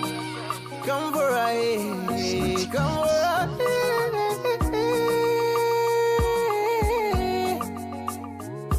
What we consider indifference on the part of the U.S. government should worry everyone who was watching when the U.S. government showed indifference, as the Rwanda genocide unfolded in 1994, or as the massacre of Muslims was ongoing in Bosnia in the early 1990s, or as Indonesia massacred East Timorese in the lead-up to their own independence. We here at Ambazonia Calling believe that there are at least 3 specific cases in which Washington should have shown follow-up and shown concern. Here to present those 3 cases is Tanya Jude Agua Ozugen. Case number 1, the killing of American missionary Charles Wesco. Whereas the Congress of the United States demanded that the Biya regime should work with American law enforcement in order to thoroughly investigate and prosecute Charles Wesco's murder, there has been radio silence on this murder since. Not even the U.S. media has paid any attention to the case beyond the initial reporting when the killing was still hot and shocking. If an investigation has held, Washington is being very tight-lipped about its outcome. No matter how uncomfortable that question sounds, Ambazonians must be able to ask themselves, If Washington does not seem to care and does not commit to get to the bottom of the murder of an American citizen by BIA terrorist forces, can we trust that Washington wants to get to the bottom of the massacre of Ambazonians? Your guess is as good as mine. The same indifference was shown as the Rwanda genocide was unfolding and as Muslims were being slaughtered in Bosnia. More than all else, it is the failure of the U.S. administration to demand accountability from the regime of Mr. Biya that must shock Ambazonians the most. Tani Judagwa Ozugen will be back with the second case. Deus te abençoe e te guarde, faça resplandecer seu rosto sobre ti, te mostre sua graça e te dê paz. The second case is that of investigations into human rights violations, including extrajudicial executions by Cameroonian terrorist forces of persons suspected to be Boko Haram supporters. Cameroon security forces have a long track record of abusive conduct. We have documented numerous cases in both the far north as well as in the Anglophone regions. For context, let me record that the kind of people BIA terrorists have accused of supporting Boko Haram are those women that we saw blindfolded and executed along with their children. In a series of cases involving over 20 dungeons and illegal detention centers, dozens of citizens were tortured and executed. Illegal detention facilities such as military bases, as well as facilities belonging to the Cameroonian Secret Services in Yaoundé. American Central Military Command, with responsibility for operations in Africa, AFRICOM, ordered an investigation into the executions, concerned that Washington was an accomplice to these crimes, given that the B troops involved were trained and equipped by the United States. These reports were alarming enough for AFRICOM to launch an investigation into whether U.S. troops knew about the instances of torture, in particular at a base known as Salak. Amnesty International applauded the decision to launch the investigations, believing that AFRICOM will make sure that the truth will be out. Sadly, to this day, the report of the findings has never been released to the public, meaning that Americans effectively provided cover for crimes by BIA terrorists. The results of the investigation have yet to be released publicly, and Congress must press for those reports to be released, not only to find out if any U.S. military personnel were aware of the torture, but also to convey to the Cameroonian authorities how seriously the United States takes this issue. Not even repeated reminders from Amnesty International have succeeded in forcing Washington to break its silence and review those findings. We urgently call for Congress to put the pressure on the Trump administration to act and to push the friends of the country of Cameroon to also act. Don't go anywhere. Tani Jude Agwa Ozugen is standing by with the third of those three cases. The Lord bless you and keep you, make his face shine upon you and be gracious to you. The Lord turn his face towards you and give you peace. The third and final case centers on the fact that the United States has not named the Cameroon government a state sponsor of terrorism, despite the fact that its soldiers tried to take down a Cameco passenger plane as it came in to land at the Bamenda Bafut militarized airport. While it is true that the National Transportation Safety Board, the agency in charge of air traffic safety, does not cover Cameroon, the expectation was that the US-based manufacturer of the aircraft, Boeing, would have participated in the investigation and should have been in a position to release the report. For reference, we should not forget that when forces loyal to the former Libyan leader, Muammar Gaddafi shot down a plane over the skies of Lockerbie, both Libya and Gaddafi made the list of terrorists. The question is, what is Washington waiting to put both Biya and colonial Cameroon on the same list? We are at a loss here at Ambazonia Calling as to why America will look away instead of enforcing the good governance, human rights, transparency, and accountability standards its values and international treaty obligations call for. This is Tani Jude Agua Uzugen from Ambazonia Calling.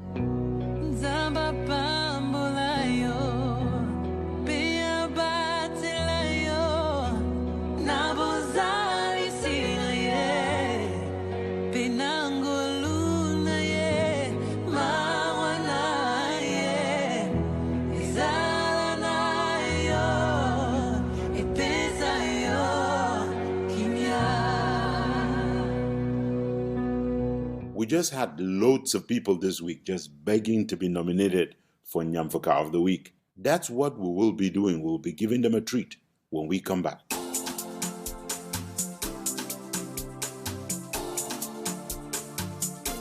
Drum roll, please. And welcome to our Ntumfoyn of the Week segment. We don't do foolish, but when there are capital fools out there, we make it our duty to find them, and every week we crown one of them the Ntumfoyn of the Week.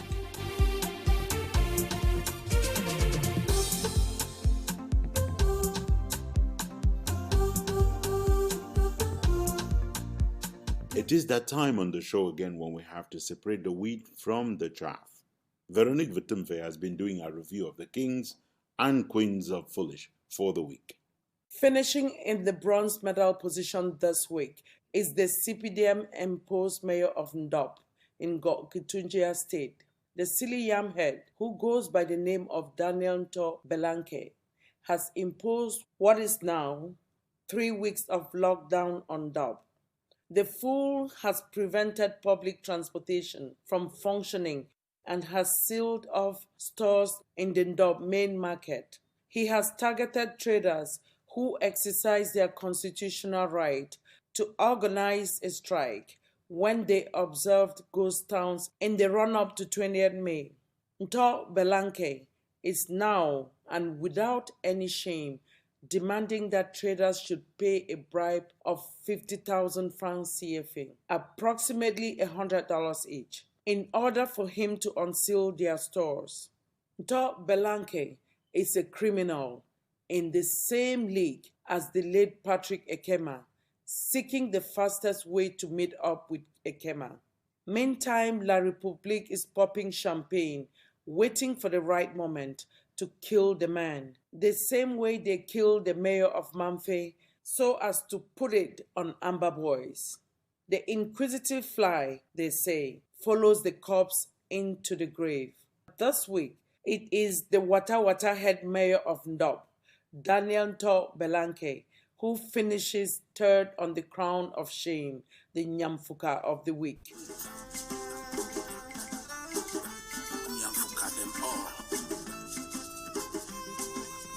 Taking home silver and in the runners-up position this week are the knuckleheads who call themselves country medicine people, the ones who made big fools of themselves this week by claiming that they had the audacity that has been missing. According to these fake priests of non-existent idols, anyone who even supports Ambazonia or tries to kill colonialists will be hit by the audacity they have brought out. One wonders where these fools have been ever since. They pretend to have powers enough to call people out of the grave. The question is, if they had all these powers, what have they been waiting for to go and disarm Amber Boys themselves? Instead, they had the poor mayor of Mamfe head out there only to make that his last hours on earth.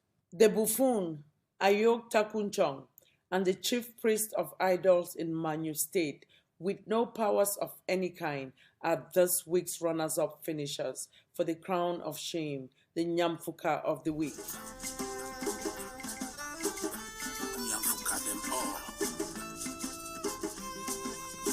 Sweeping to the gold medal spot and claiming the title this week is a certain Traore Modibo of the United Nations Office for Central Africa and the African Union chairperson, Musa Faki Mahamat.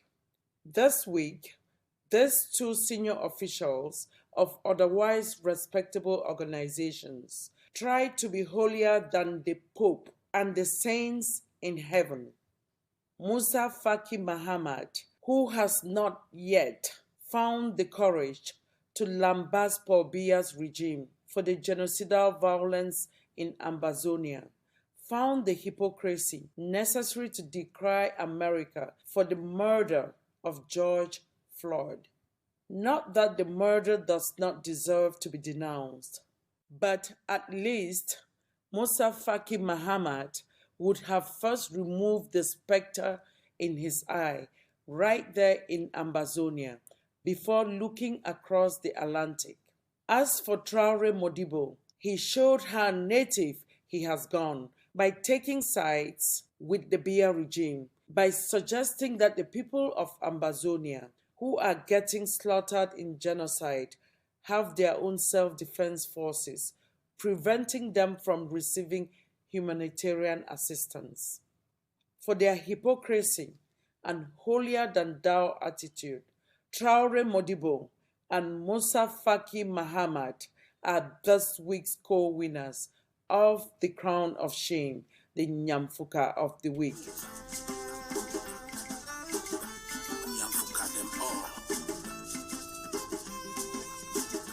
This is Veronique Batimpe for Ambazonia Calling.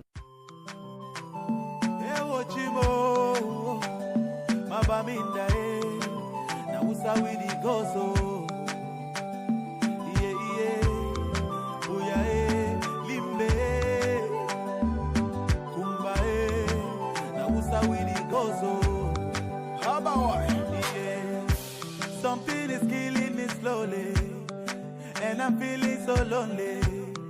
But this thing I must to talk, oh. All my people, they for bush, oh. And our children are they go for school, oh. But nobody fit to talk, oh. We get to plenty, so many things where we really want to complain to you. See these people where they kill us, not the people where they get for protect me, yeah. Our children, they for prison. Our leaders, they for prison. Now they calling for dialogue. Now who and who go talk, oh. That's why we pray to God. Heal our land, heal our land, heal our land. Console our people are dying, and our mothers are crying. Heal our land, heal our land, heal our land. Console our children are dying, and our mothers are crying. Yeah, but I don't know what's up, oh, at all, oh. This war is bigger, and one man of it put a stop, oh. So make we put them all together, oh. I see plenty people don't die, and the house they went up, and I saw the people they need so far. Everybody running helter skelter, the children they suffer, there is no food and shelter. Our children down the suffer, while the leaders living la vida loca. Yeah, so now we say we go so Cameroon do. We get to plenty, so many things where we really want to complain to you. That yeah, see these people where they kill us, not the people where they get for protect we. Yeah, oh, no. Our children they for prison, our leaders they for prison, hey. But they be calling for dialogue. Now who and who go talk, oh.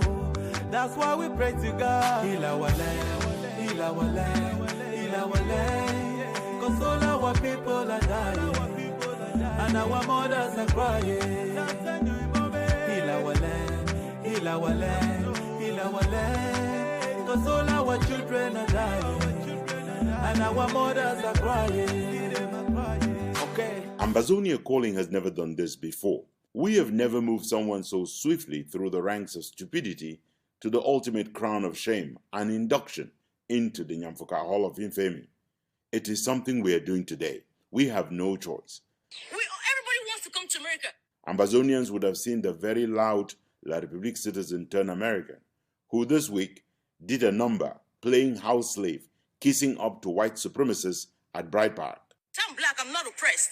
We had this ignorant, arrogant, attention seeker. I have a master's in health administration. Who ranted about African Americans being lazy. If you're driven, you're going to accomplish what you want to accomplish. We're the country of the free.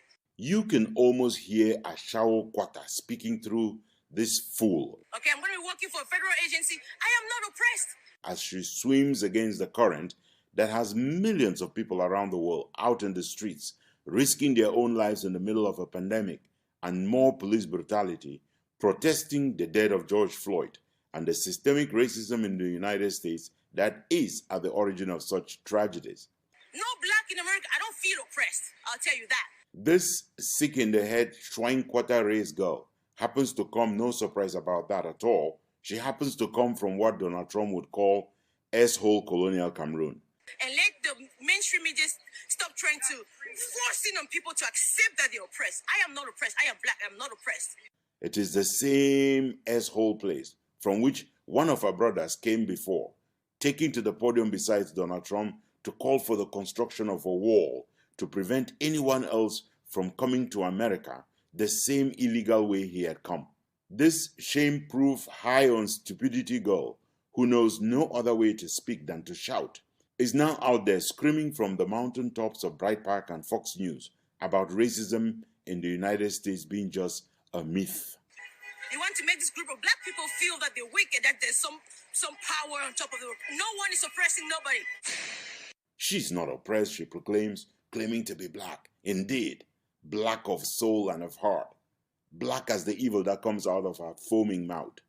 She confirms one thing though, the apple indeed does not fall far from the tree. This is all La Republique has got to offer. Trying to make some people feel oppressed is just to weaken them. That's the bottom line. Even for a frog, this one takes the cake. She so believes her own lying eyes that she's one of those that Atanganji Paul had no trouble recruiting to scream from the top of their lungs that there is no Anglophone or Ambazonian problem in the Cameroons. Now their madness has crossed the ocean and is now screaming from Fox News that there is no racism in America. No one is oppressing nobody. Innocentia put it best on Twitter. She is as insensitive to the plight of African Americans in the United States as citizens of La République du Cameroon are about the plight of Ambazonians in the Cameroons. And they want to pretend we're oppressed. I am not oppressed. I'm black. I'm not oppressed. She lives in the land of the free and enjoys freedom, but the fool, even after serving in the Air Force, does not still understand the link between street protests for reforms and how you build a more perfect America. We're the country of the free. We really don't know where to put such an idiot. So we will sadly and unfortunately be inducting and permanently retiring this fool, whom we shall not even dignify by naming, into the Nyamfuka Hall of Infamy for life. If you're killing me, and then I'll kill you. Two wrongs cannot make it right. They say two heads are better than one. It doesn't work when they are dead. It pains me as they killing my people. Some Africans killing my people. If I follow, I see they pay me for my dough. I swear it go bad. But xenophobia is not what we need. Peace, that is all we need. Xenophobia is not what we need. Our government, come and do your job. As evident from the two resolutions adopted by the US Congress and by the indifference that has made follow-through or follow-up an unfinished assignment, Washington feels uncomfortable digging beyond the surface, especially when it comes to certifying that American taxpayers are not funding military gear and are not footing the bill for the training of B officers who are assigned roles as a killer squad perpetrating the genocidal violence in Ambazonia. I'm turning it over now to Willie Bratade to explain what it appears the U.S. really has to hide. Let me be blunt about the facts of the case we are making. The U.S. government, using resources provided by American taxpayers, has funded and equipped the Rapid Intervention Brigade, B. The goal and the only reason for which American taxpayer funding was put into this enterprise was to further U.S. interests in counter-terrorism, not to create a killer machine for the BR regime to turn successively against citizens of La République in the 3 northern regions and today against Ambazonians. To the extent that America has not ensured that B officers trained and equipped thanks to Washington are not involved in the genocidal violence in Ambazonia, the United States may be in violation of its own international treaty obligations to uphold human rights and to ensure that the people of Ambazonia enjoy freedom from fear. The forces that we support and train, we make sure that they're given human rights training and that they're not involved, or that the equipment that is assigned to them is not involved in any repression or support domestically, that is used primarily in counterterrorism. The fact that B officers, trained by American military advisors, are involved in the massacres taking place in Ambazonia, and that the military gear they receive from the U.S. is being used to perpetrate these crimes, could be violations of the provisions of the Leahy law. When we see wrong, we have to right it. We need to identify those people who are perpetrators of this violence. The Leahy law, named after then Congressman and now Senator Patrick Leahy of Vermont, who was the principal sponsor of the amendments, prohibits the U.S. Department of State and Department of Defense from using funds for assistance to units of foreign security forces where there is credible information implicating that unit in the commission of gross violations of human rights. It is important to note that the U.S. government considers torture, extrajudicial killing, enforced disappearance, and rape under color of law as gross human rights violations when implementing the Leahy law. Incidents are examined on a fact-specific basis. We have not trained all of the BIR, the BERS, or the rest of the military forces or the gendarmes, but we're doing the best we can to train as many as we can in this context. Simply put, units such as B, trained with American taxpayers' dollars, should not be used to terrorize civilians. This is ongoing in Ambazonia while America looks the other way. We need to do much more. Evidence of shortcomings in upholding these standards and operating within the legal limits set by American laws was already evident 1 year ago during the hearing before Congress by the then top State Department official on Africa, Ambassador Donald Yamamoto. Right now we're able to get access to prisoners that are held in a ministry of justice. But what about the other prisoners held in, let's say, other types of detention centers? We need to have 100% access across the board, across the country. To be clear, America cannot ascertain that B soldiers it trained and military equipment it provided are not being used to slaughter Ambazonians today.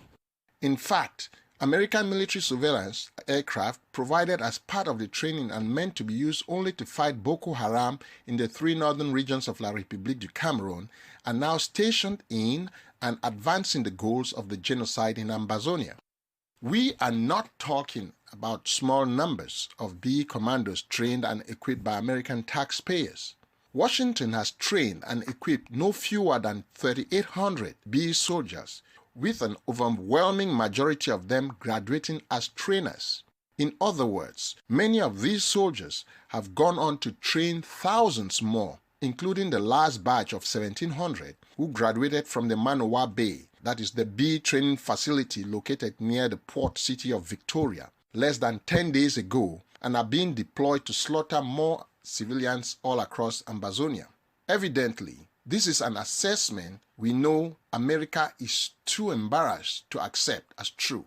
That is why American officials have struggled unconvincingly to suggest that B officers, who are among the worst monsters there are on God's earth, somehow respect human rights simply because they were actually taught what human rights are and why they should uphold them. We don't need to look too far. American police officers are trained in human rights as well. Yet we see many cases of violation of citizens' rights by police officers every day. The most recent prominent case being the killing of George Floyd in Minnesota. The human rights report produced by the State Department makes no secret of how soaked in blood, the blood of innocent civilians, the record of the BR regime is. Are you satisfied that those that we are training are adequately vetted? Right, and then going back, so in our human rights report, we raise with the same issues that Amnesty International has raised and members of your second committee will be raising. Washington has tried to do something about this state of affairs, of course, but it has been too little, too late. First, Washington has put in place military sanctions, but only after providing the training and gear the regime needed. Even after imposing sanctions, colonial Cameroon has still been able to purchase 2 Bell helicopters used to track down and decimate Ambazonian self-defense groups. The second type of sanction involved punishing a senior official of the BIA military establishment for abuse of wildlife. Haba, one must wonder why sanctions would be slapped on Yaoundé for violating the rights of wildlife, but not for perpetrating a genocide on innocent Ambazonians. This is a question for which we hope the State Department can one day provide an answer. This is Willibrod Ade for Ambazonia Calling.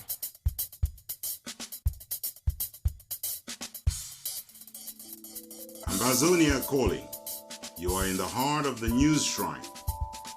Call us the Kalakuta Republic of Commentary, Opinion, and Editorials.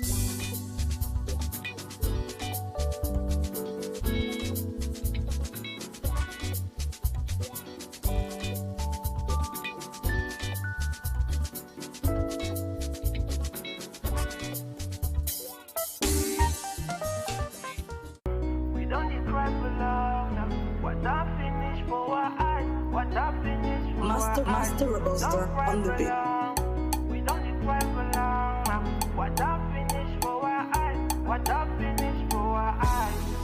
Anaisa sia esunaya koma chisa for more.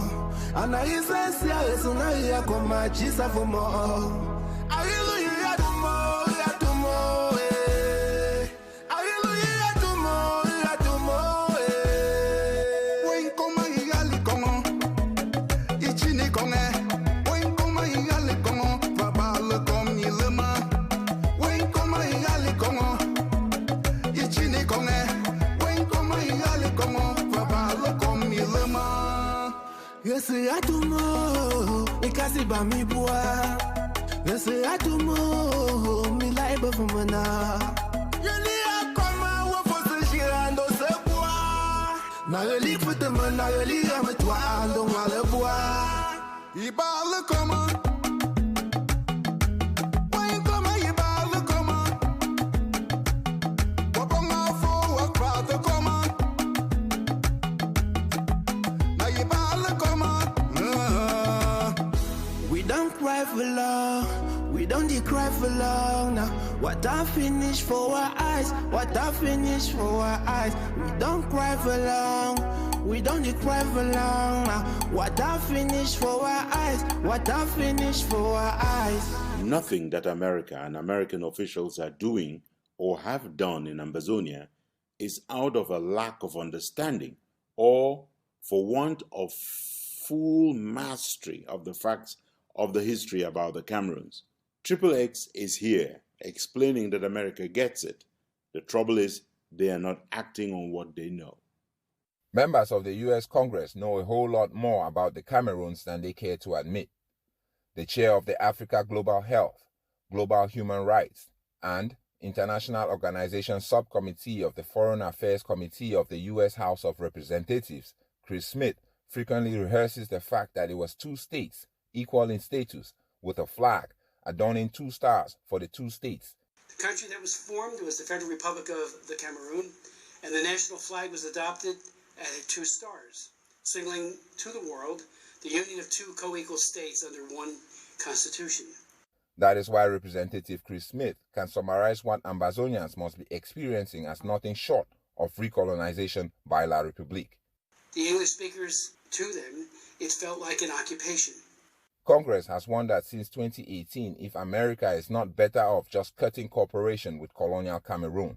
As Congress, we need to address whether we can continue to cooperate with Cameroon's security forces given the reported abuses, and if so, how? Representative Chris Smith admits the only real reason America has continued to have dealings with the monsters in power in Yaoundé has been pursuant to American interest in defeating terror groups like Boko Haram. Congress must then also weigh the need to assist Cameroon in the fight against Boko Haram.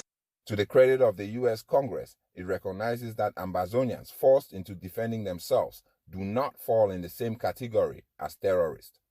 We can also see the failure to solve the Anglophone crisis is not purely a domestic affair, but a regional one which implicates U.S. security interests.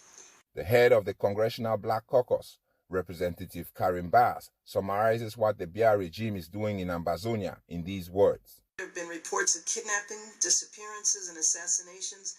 Congress has long advised the Biya regime to stop radicalizing the situation with more violence. And I really wish that the government would see that a heavy-handed crackdown on civil liberties only served to exacerbate tensions and escalate conflict. I believe that citizens must be allowed to voice their concerns, and governments must adhere to the rule of law, all governments, including ours, and minority rights must be protected. America makes no secret it hopes the Biya regime will not drive straight into a wall of more crisis. It's clear to see that the situation is worsening and that we want to make sure that Cameroon is not the site of a civil war or doesn't become a humanitarian crisis.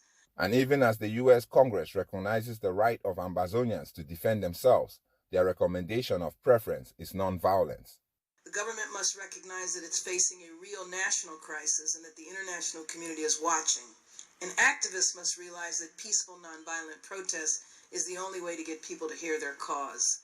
That is why America has advocated negotiations or dialogue or other forms of political, not military solutions. All sides need to be prepared to engage in an inclusive dialogue. Given the depth and severity of citizens' grievances, a holistic approach is needed that will address issues of governance, security, and civic engagement. I certainly encourage the region and international partners to be prepared to assist on this front.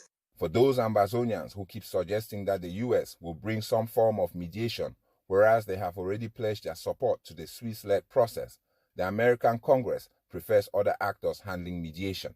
Representative Wilbur, who is a pastor and whose daughter married a Rwandan Tutsi, and one of the survivors of the 1994 Rwanda genocide, reminds that it is silence and lack of action in the face of the indignity of genocide that led to so many hundreds of thousands being slaughtered. The world, for I believe too long, looked on, United Nations as well as the United States of America, and the atrocities grew greater because of inaction. He sees the Cameroons going down the same path. In no way would I want to sit here in Congress and have the opportunity to spare Cameroon the opportunity of having a world community look on and say, what can we do to mediate to the very least and to bring about peace? Ambassador Donald Yamamoto explained why it is. In fact, the heavy-handed repression by the Biya regime that has mobilized support for restoration of independence. This repression of peaceful dissent and lack of accountability, combined with a sense that the government of Cameroon's reforms were insufficient to address their concerns, led to an outbreak of support for succession by violence if necessary of the Northwest and Southwest regions. In short, America, one of the 64 countries which cast a vote in favor of the independence of Southern Cameroon's Ambazonia on 21st April 1961, knows why Ambazonia is justified in seeking restoration of independence. And because they do, Ambazonians count on America more than anyone else, given it is the beacon of freedom, to become the first country to recognize Ambazonia. We cannot wait for that day. This is XXX for Ambazonia Calling.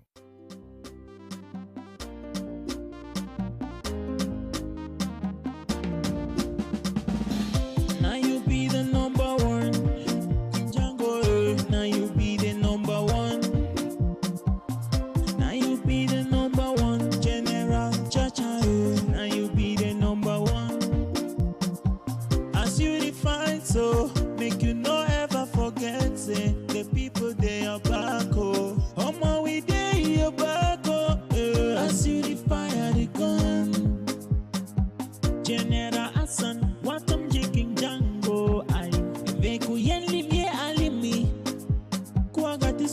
naja kitabi no foro beyeni limi ala kitabi no aku kitabi no beyeni limi ala kitabi no aku kitabi no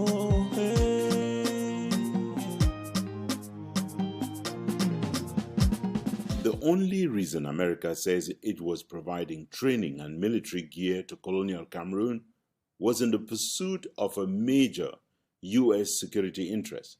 That interest is counter-terrorism, targeting, in the case of the Cameroons, Boko Haram. The monk from Ibalikumato Vetzikov himself argues in the next paper that when it comes to the Cameroons, Uncle Sam has turned his back on democratization, embracing militarization, an error it has committed elsewhere and has regretted it. Here's the monk. The building's exploding right now. You got people running up the street. The Twin Towers of the World Trade Center, and just moments ago, so maybe 18 minutes after the first impact, the second tower was impacted what appeared to be another passenger plane. Ever since Al-Qaeda terrorists attacked New York, Washington, Pennsylvania on September 11, the single most important foreign affairs project of the United States shifted away from advancing democracy, human rights, and trade to counter-terrorism. It was the historic moment Donald Trump became President of the United States on a day that was filled with extraordinary pomp and pageantry. At the start of the Trump presidency, God bless America. The State Department made some cosmetic changes to the shop window at the Department of State. But the content of the Foreign Affairs boutique at Foggy Bottom remained largely unchanged. Washington has remained laser-focused on counter-terrorism, treating it much like a man infatuated with his hammer who mistakes everything for a nail. When we look at how our approach is to Cameroon, it has to kind of divide. One is the counterterrorism and counter-environment extremism. That was Ambassador Donald Yamamoto. Even in countries and regions where democracy is in peril and was, as a result, a priority, America post 9/11 moved the bulk of its scarce overseas assistance away from fostering democracy into support of what is effectively the heavy militarization of regimes that do not hesitate to flout the rule of law in order to hang on to power. And then the other side is the domestic political reforms. And my understanding, what I've seen is domestic, it's not terrorism. Right, and that's why it's completely separate. Washington committed the same error in Afghanistan only for the training and resources they delivered to be diverted by the dictatorship and the American haters within Afghanistan into terrorism. Nothing justifies terrorism. No cause, no grievance. It was the same thing under Baby Doc and Aristide in Haiti. In the Cameroons, the resources that America put on the table to help fight Boko Haram have now been commandeered by the beer tyranny to perpetuate genocide in Ambazonia. It is a shift that has members of Congress like Representative Karen Bass of California very worried. So we give Cameroon security assistance. Yes. So what do we give them and what do they use it for? We don't give them assistance for elections, but we give them assistance for security, and then there is problems. The details of all of America's funding to the Cameroons would scandalize anyone who cares for democracy.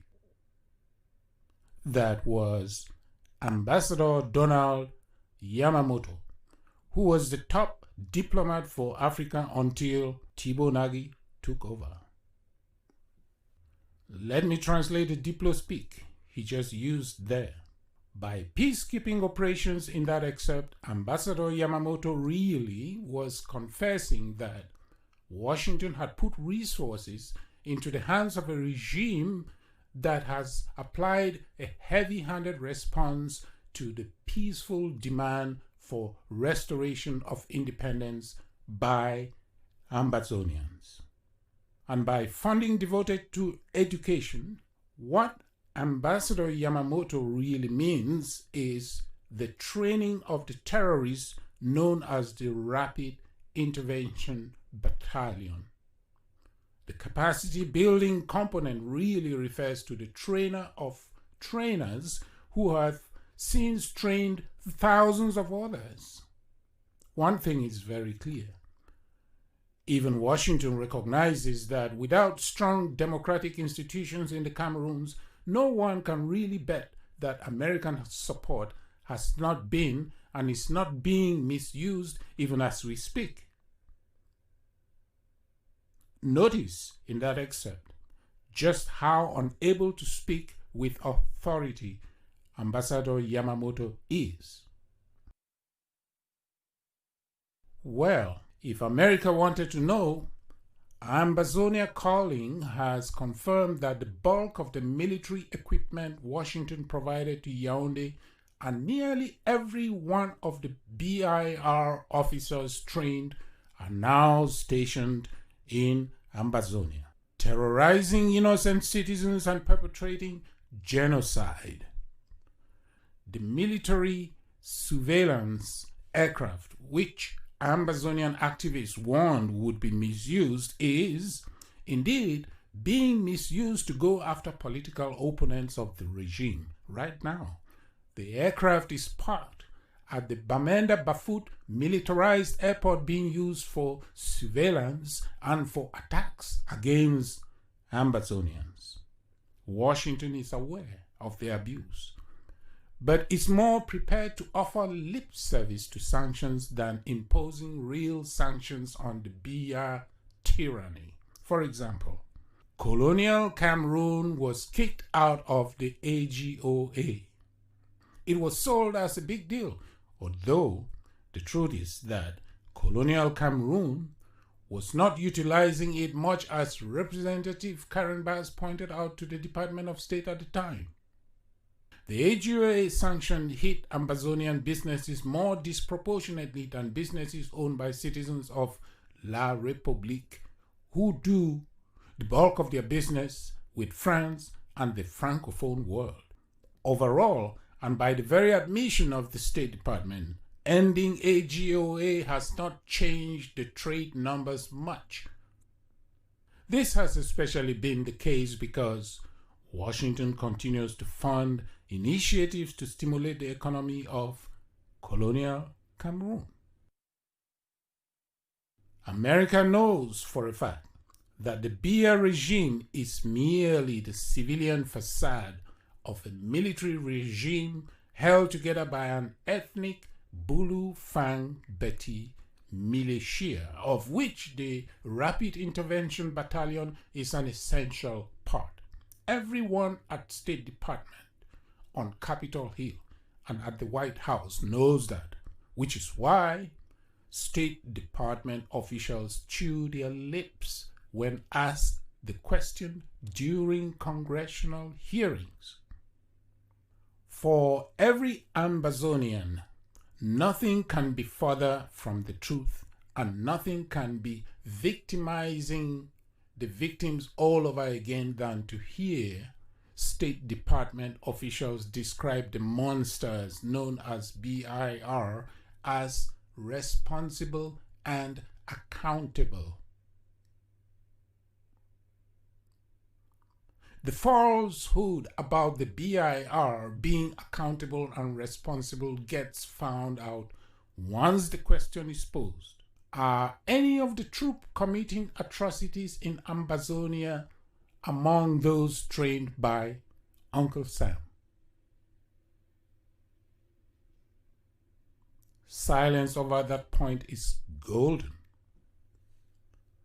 America knows it has backed the one horse in the Cameroons that shares none of America's hardcore values of rule of law, democracy, civil liberties, human rights, free enterprise, and a world free of terrorism.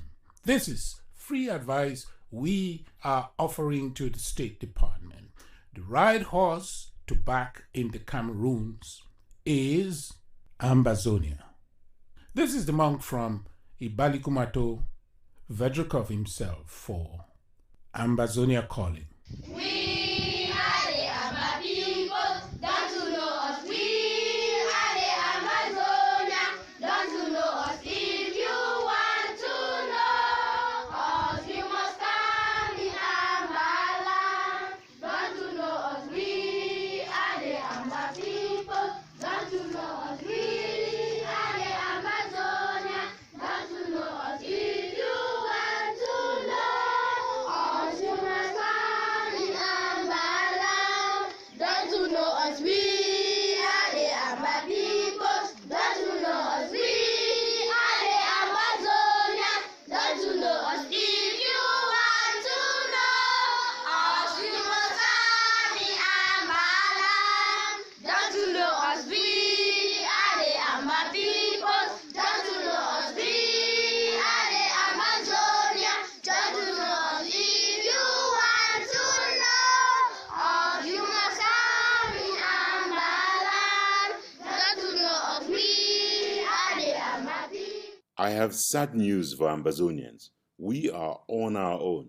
As much as we would love the world to focus on and resolve our colonial plight, the world is too busy with other business.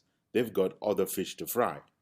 Like every endangered species, every Ambazonian must contribute to this revolution as if their own life depends on it, because guess what? It does. Bobe Lambert Mbom is back to warn that world attention has a very short span. The world may have acted scandalized by the Ngarbo massacre, but has the world not moved on? Is La République not dancing on the grave of the victims, erecting a military barracks on the desecrated mass grave of the innocent who died on Valentine's Day this year? Did the world not move on after the 2019 Pinyin massacre? For the world, and that term does not include Africans because they live in the margins of the world, the many egregious acts of the French and their overseas administrator of the French province of Cameroon are what you need to dominate, not just the streets, but their countries. Just as the blacks of South Africa never gave up when Nelson Mandela and friends were thrown behind bars, just as they did not give up after the world pretended to be scandalized by the Sharpeville massacre, but then quickly looked away, lending support to the white supremacists who ruled South Africa during apartheid, as the African Americans of the United States did not take the rise to the White House of Obama as victory over racism, and just as they did not stop seeking justice after Eric Gardner died screaming, "I cannot breathe," and no officer was charged with his murder, also caught on tape, Ambazonians must never despair. It is a dark night out there, but light and joy come in the morning. The tenacity of the Black Lives Matter movement in the United States should inspire all Ambazonians. We must learn from what they have done right. First, the Black Lives Matter movement is a no top-down operation. It is a bottom-up movement, lifted high on the shoulders of a selfless people and leaders seeking no free ride on the sacrifice of others to build for themselves a political kingdom. The Black Lives Matter movement is a series of coalitions signing up to the same unifying goal of freeing black people in America from the invincible yet strong shackles of modern-day slavery, otherwise known as racism. As the last 11 days of protest following the death of George Floyd have proven, and as September 22nd and October 1st, 2017 proved all across Ambazonia, there is strength in numbers. And even more importantly, there is strength in non-violence and in victimhood. While self-defense must be pursued, the violence it comes with as a package is a turn-off for many in the international community, and the perfect pretext the BIA regime needs to pretend that it is protecting peaceful civilians and their property against gangs of armed thugs. Ambazonians must return to their old-time religion of the force of argument, because it is truly in argument that we have and will make our best case. Which reminds me that we will never get a chance to make our case unless we are at the table of negotiations. To succeed, Ambazonians must recognize that we are up against the entire world and its lack of appetite for new nations. To convince the world to rethink this position, we must make our case most appealing. We are angry and frustrated, yes, but that should not justify us acting no different from those our campaign is out to denounce. The charm of the now global movement that is raising monuments across the globe in the memory of George Floyd was tarnished, not helped, by the violence, looting, and arson of a few who let their anger get the better of them.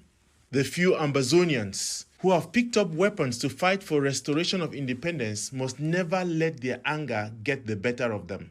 In the same way as the racists in America try to hang on to the violence and looting in order to try to deny legitimacy to the cause of the Black Lives Matter, the world is looking for such a perfect pretext to decry Ambazonia as impossible. And I'm afraid, I must say it again, those letting violence be their guide and those running away from the only internationally supported negotiations available to Ambazonia are joining the colonizers in placing their weight over the knee of colonial Cameroon pinned on the neck of Ambazonia. Time to end the chokehold and work together. This is Lambert Mbom for Ambazonia Calling. Here is our letter to Joshua.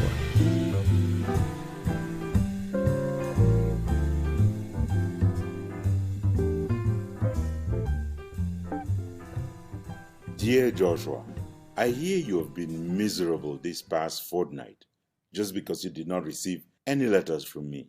It's so nice to know that you have taken a liking for the only program that tells you every week to your face what a jerk you are. It is a sign your dead walking self is still capable of learning something.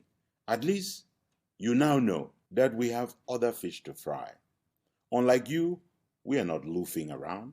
We are not drinking matango and playing songo all day long, watching porn and struggling to impress the French envoy to Angola as he does his job as the head of the slave plantation on behalf of the Hexagon. Please tell that bloke that we are not in 1955, that this is not the Makiza War, and that this genocide will not go down like the genocide of the Bamileke people. Look to Rwanda if you want to see what the future holds.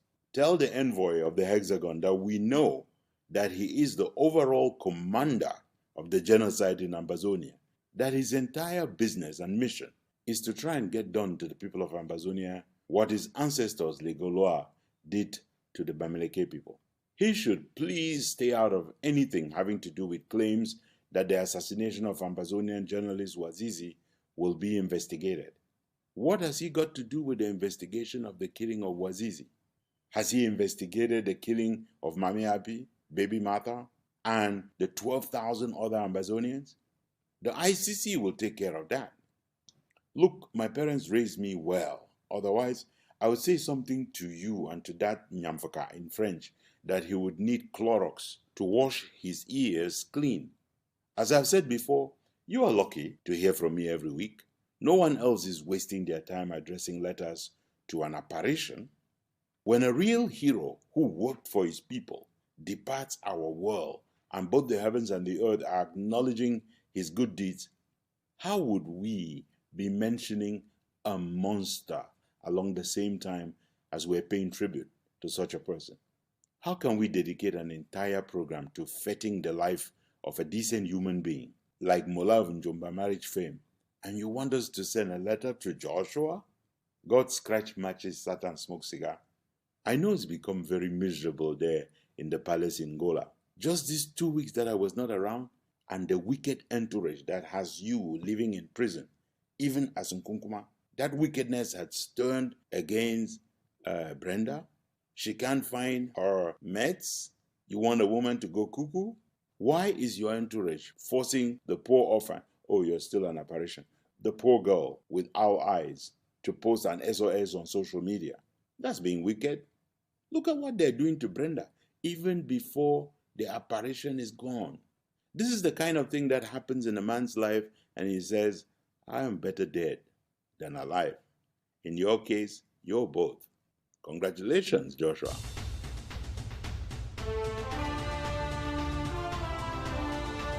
From our studios here in Washington, D.C., our producer is Jeff McCoy. Our music today is from Ken Wanaku, the monk from Balikumato, William Ford, an ambassador of blessed memory, Eric Matisse on the web at soundimage.org, and Prince Ajwa Alemanji of Ajam Sonic Kitron, USA. Ambazonia Calling is a joint production of Africa Freedom Network, the Missions Tribune, and Compass Free Press. You can find us on the web at www.themissionstribune.com, www.compassfreepress.com, and www.africafreedomnetwork.com. Next Sunday is another day. Until then, keep the spirit, keep the faith, keep up the fight for justice and independence for Ambazonia. Stay Amba strong.